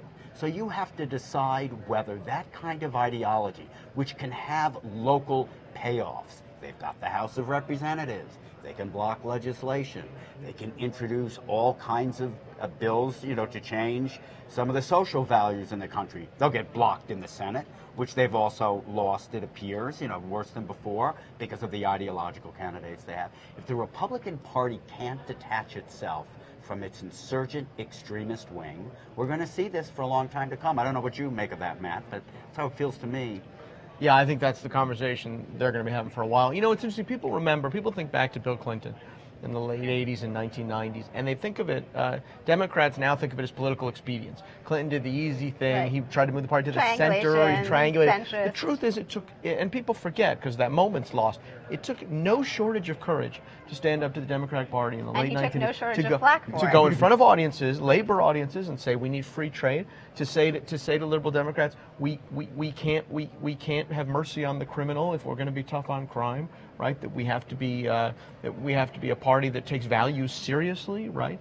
Abortion is safe, legal, and rare. That's standard Democratic language now. It was not when Bill Clinton started talking about this in the 1990s. I think the Republican Party is at a point where it really needs a conservative Bill Clinton. It needs somebody to stand up and say, look, we're not right about everything. The American public is telling you can't talk about things this way because not just because you can't communicate it, but because you're wrong on some of this stuff. And it's time for us to rethink how we translate conservative principles into actual policy. And yet, here's what the danger may be, or here's what an outcome may be, is they'll look at Mitt Romney and say, well, yeah, that was our moderate guy, and look what happened. He But didn't that was have the enough argument with principles. John McCain, in fact, It's wasn't the argument time and time again. You know, one of the paradoxes of the Tea Party movement, what did it result in?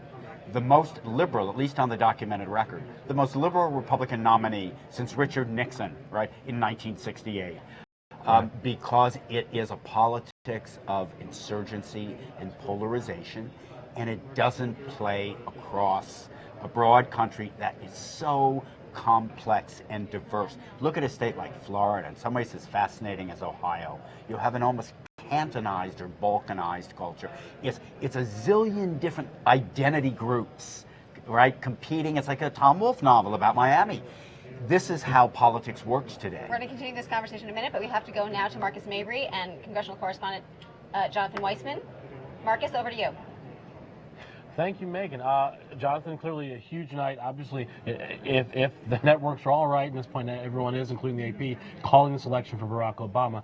If they are correct, the one bit of good news for the Republicans may be the congressional races where they get to keep leadership of the House. Certainly the House. I mean, they've kept the House, and the makeup of the House probably really hasn't changed much at all. I mean, the Republicans had a very overwhelming majority in the last 2 years, and it looks like they're going to keep that very strong majority, so they still have a lot of power. So that's good news for the Republicans. What about the Senate? The Senate is a mess. I mean, right now, remember that Republicans were projected, less than a year ago, to really storm the Senate, probably take control, and it has just been disastrous tonight. They've lost seats in Massachusetts, they lost seat in Indiana, they lost Maine. They really look like they could actually lose seats. They could end up, instead of having the Democrats with 53-seat majority, Democrats could go 54. Wow. They could even go 55 or 56 if the dominoes fall in North Dakota, Montana, and Nevada. So Democrats are really actually strengthened in the Senate right now. Interesting question then. Assuming again that Barack Obama is in fact returned to the White House, the Democrats gain seat in the Senate, but the Republicans don't really take it on the chin in the House. What lessons do the House leadership, the Republican House leadership, take away from this election? How does it change how they work or don't work with this re-elected Barack Obama? It's really the million-dollar question you just asked, because John Boehner has put out there in the last just few days that he's got a mandate too, and his mandate is to hold the line, not raise taxes. He's going to, dig his feet in right now. The question really is going to be what happens in the Senate.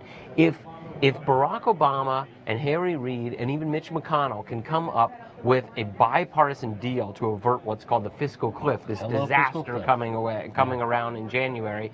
If they could isolate John Boehner and the House Republicans, it might become untenable for the House Republicans to be the only ones holding out against a deal that does raise taxes. Now tell us again, though. Again, one part of the fiscal cliff is raising taxes.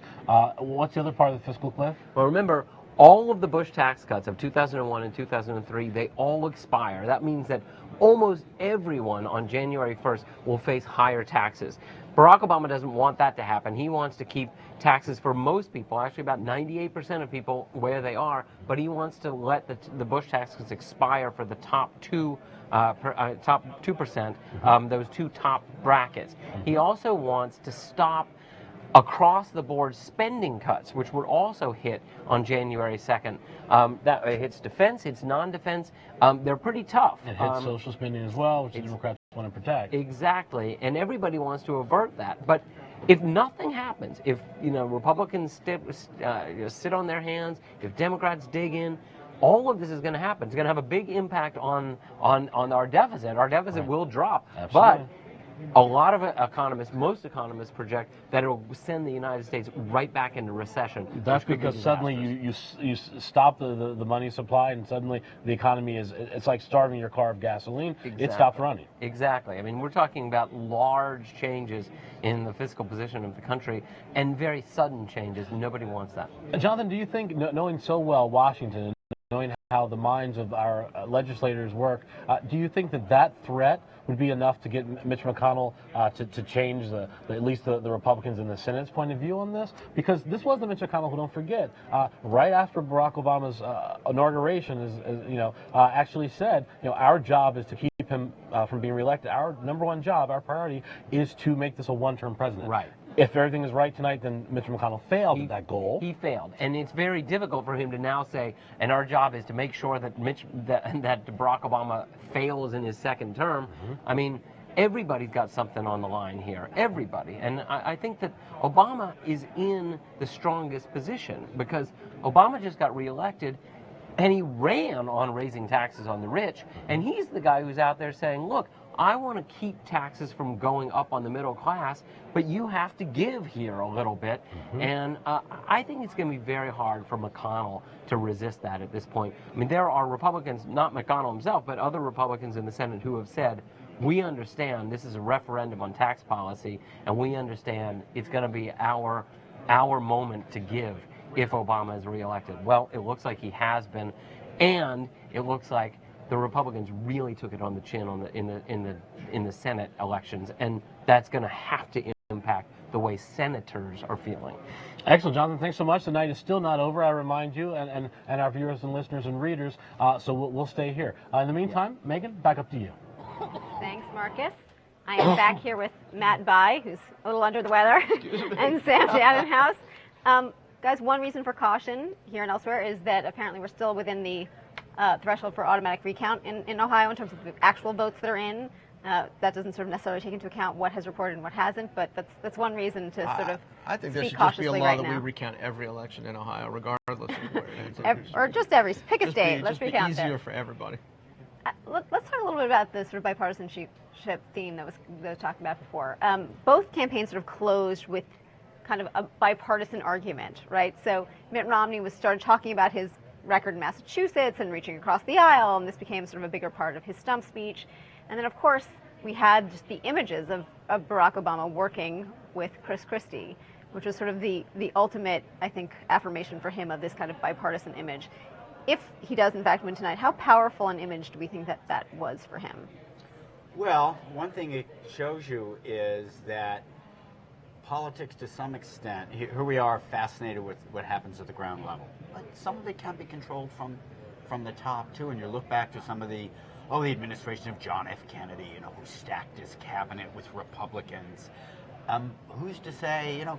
Matt has suggested that Barack Obama, should he win, actually invite Mitt Romney to do something. You should get credited with that stroke of genius. I may be alone in thinking that Mitt Romney ran a fairly effective campaign once he detached himself from the extremists in his party, And I mean, as of like the first debate. At the first debate, which is when a lot of Americans got the first real look at him. So why not do it? He has a record in Massachusetts that would stand up, that would seem to lend itself to some kind of bipartisan or collaborative government. Why not do it? You're the expert. Is it possible? I have a lot of ideas. No one ever listens to me. You're the first person who's taken anything I've said seriously in a long time. No, look, just to get back to the Christie thing for a second, I do think this mattered. I think you'd give back a week's worth of paid ads for that picture of him and Christie arm in arm. And I think this is going to be one of the really interesting things that we talk about, the Republicans talk about over the next weeks and months, which is, wow, how does this affect Christie and his place in the party, right? He and the president do have a sort of complicated relationship, I think. They've actually known each other longer than people think. He's gone to the White House with his family. I mean, this question of why he did this, was he only thinking about his state? Was he thinking about his future? Will Republicans still consider him this incredible, meteoric star in the party? Will he get blame for this? I mean, I think where Christie now stands in his party is going to be a question, because I do think that was a fairly important moment. I also think, on the bipartisanship theme, we're going to find out now in the next couple of months who Barack Obama really is. How badly does he want that grand bargain? How far is he willing to go? How far is he willing to push his own constituencies? How badly does he want agreement? Is he willing to go back to the people who've smacked him around and previously on the Republican side? He's got an opportunity to do something big with his presidency, and he has a relatively limited window in which to do it, and a set of circumstances right now that call for it. And I think we're going to find out a lot about what kind of president he wants to be remembered as being. Well, we have to remember a very ideological, conservatively dominated Republican House of Representatives, which you're still going to have to deal with. Right. Even if he is, back in the White House and is willing to work with the same people who smacked him around, do we have any sense that the people who smacked him around are willing to work with him? You've spent a lot of time talking to John Boehner and other people in the Republican Party about the almost grand bargain. How feasible is it? I think it's feasible, and I'm not in a majority of people when I say that. But look, they've come a long way to an agreement already. They have it around. They've gone through the hard work of the negotiations. The staffs have built up trust. He's going to have a different situation now in that he's been reelected. He's still going to have a Democratic Senate to deal with, and now 2 years removed from that Tea Party insurgency. And look, yes, they did reject him strongly, and a lot of conservatives will reject him again. But the voters are going to have sent them some message here.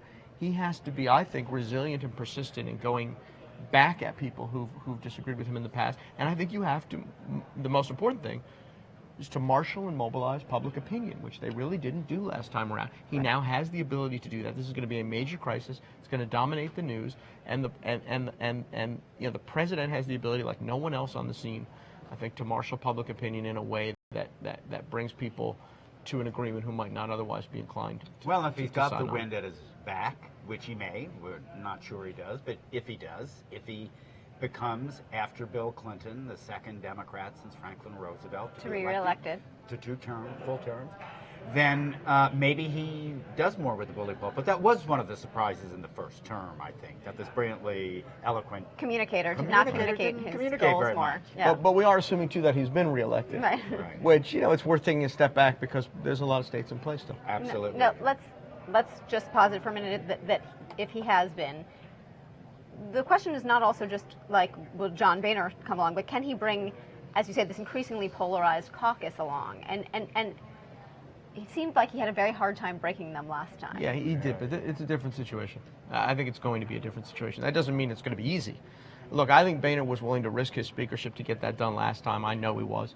I think he's willing to do it again. This is going to be the major news item, and not just over the debt ceiling. There's a whole lot of issues now coming to the fore. The presidential election's not going to be hovering over it. You're 2 years from that election of 2010.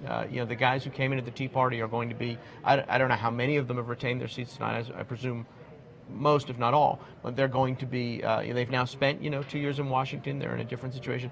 I think the climate is somewhat different than it was a year ago, and gives you an opening, but it's not a huge opening. It's not an easy opening. You have to utilize it. Thanks, guys. We're going to go now to Rick Burke, who's standing by with executive editor Jill Abramson.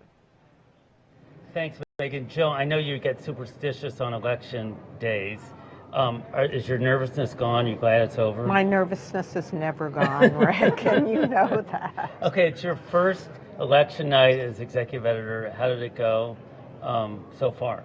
So far, so good. We got a lot of hits on the website. We had record traffic on our website, and 4 years ago we did too, but this was very large and caused a few technical glitches, but everyone carried on, and on the web, you know, we had every kind of analysis from maps, graphics, Nate Silver, great pieces, you know, up to the minute. So the good news is all these people are turning to our website. The bad news is there's so many that, like, we can't really sustain it. For a period, it got a little bumpy. Do you feel this may be the election night where people moved away from print more to the web, or more to mobile, really? I mean, mobile was giant. I think everyone, especially on their phones, as well as tablets. But yeah, I think it's a watershed for that. I'll be really interested to see what the TV ratings are for broadcasts. You know, it was interesting. You remember 4 years ago, there were people lined up outside this building the next morning waiting to get their historic New York Times Obama wins. Except the amazing thing is that, because it was 2 a.m. when we wrapped up, even though the election outcome was known 4 years ago, and when I went downstairs at 2 a.m., there were already people waiting outside of the Times building, and I looked at them and I said, "Why are you here?" And they said, "We want papers." And just minutes before then, a stack of papers had just come up to my office. And so I went back upstairs and I brought that one stack down, and it was like pigeons going after breadcrumbs. You know, everyone, they were gone in a minute. And then the next morning they were lined up for blocks. And that's why even in this web age, we still really care about that printed. It's a historic moment, and you know, people want to keep something that reminds them of that moment. And you know, even though a newspaper yellows with age, it is not ephemeral. So, do you want to share with our viewers the headline that you picked out for tomorrow's paper, or should they be surprised when they pay money to... I think I should wait because our very careful colleagues have not called the race yet. Okay. So I don't want to get ahead of my skis. And your biggest nervousness tonight would be if we did something like wrongly called something, right? That's always true, as you know, working with me as long as you have, whether it was the healthcare Supreme Court decision or tonight, the Times has to be right and accurate. More important than being the first one. Now the story's going to turn back to Washington. I mean, what's amazing is it looks, at least if the trends now hold up, that we could, after all of these many billions of dollars and more than a year of intense campaigning, that we may have Washington in status quo. Right. But what an election it's been. Yeah, it has. We've had fun. It's been great. Jill, thanks very much. Megan? Thanks, Rick. We're going to go now to Marcus Mabry and Stephen Greenhouse at the news desk. Marcus? Thanks, Megan. I'm joined now by Stephen Greenhouse, who's really the dean of American labor correspondents. Labor tonight, again, if these results hold up, and as Jill Abramson was saying, the New York Times has not yet called this election, but the AP and all the networks have.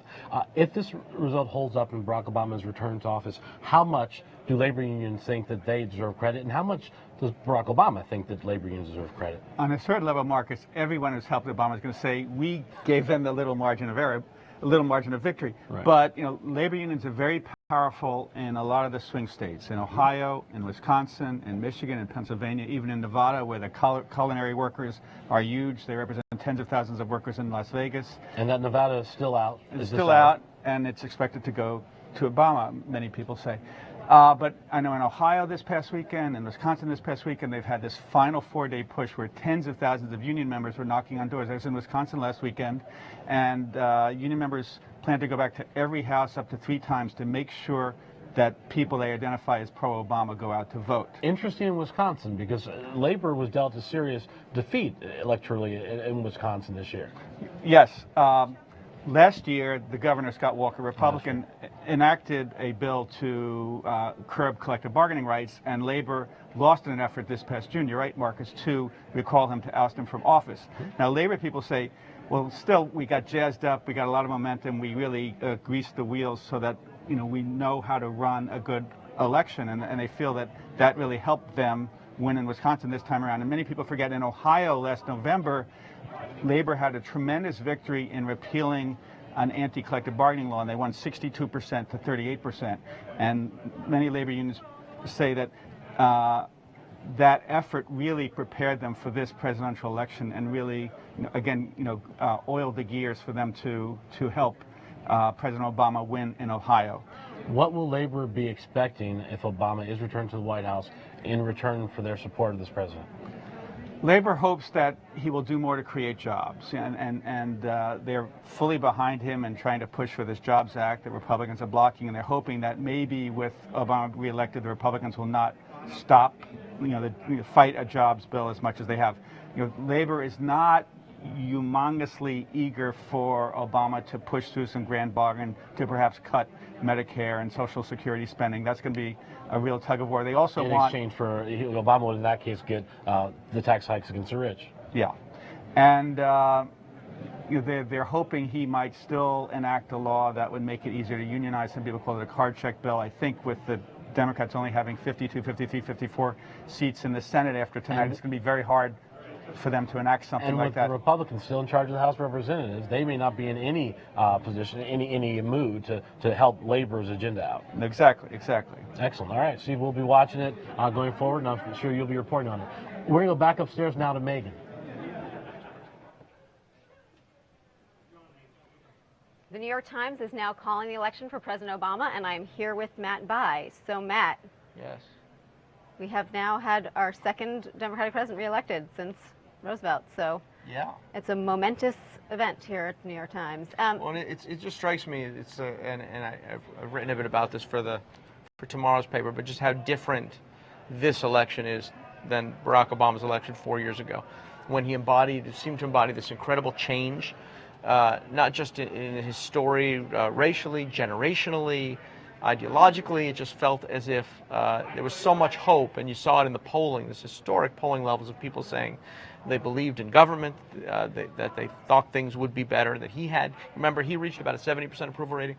This is very different. He has now won a second term, but expectations are considerably lower. The mood is darker. Polarization in the polling that Pew does has never been higher. There's never been a darker mood about the ability of parties to work together in Washington. So I think, the question facing President Obama is, you're not this rock star anymore. They're not millions of people probably aren't going to jam the mall this time around for the inauguration.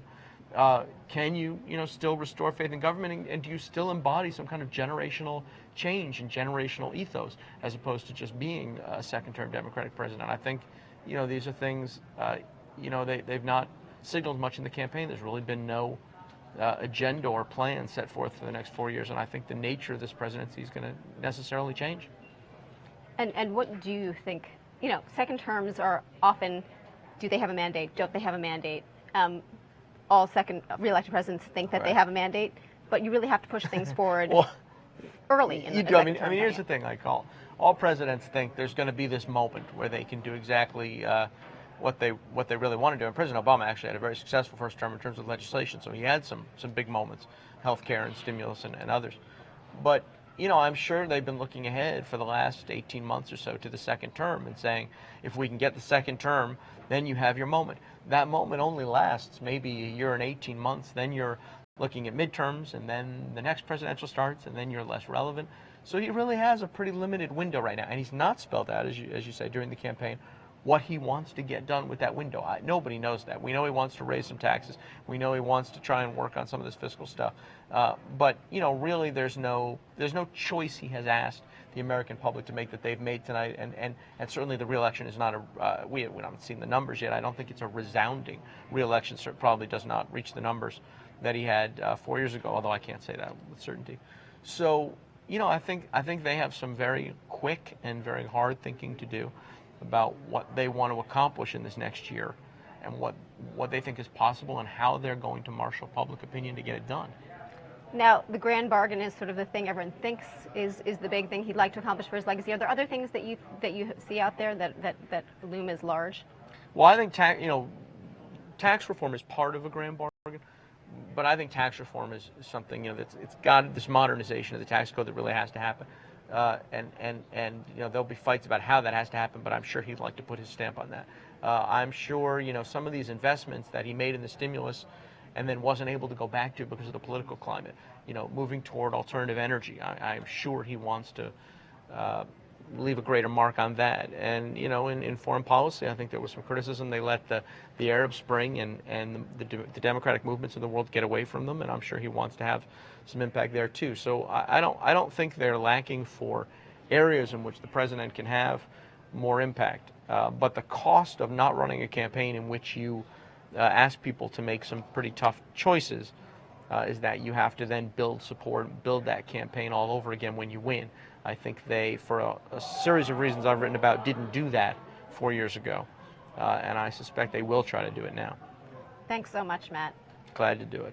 That's all for tonight. We'll be streaming the candidate speeches live later on, and stay with us online for more on Campaign 2012. I'm Megan Liberman. Thanks for watching.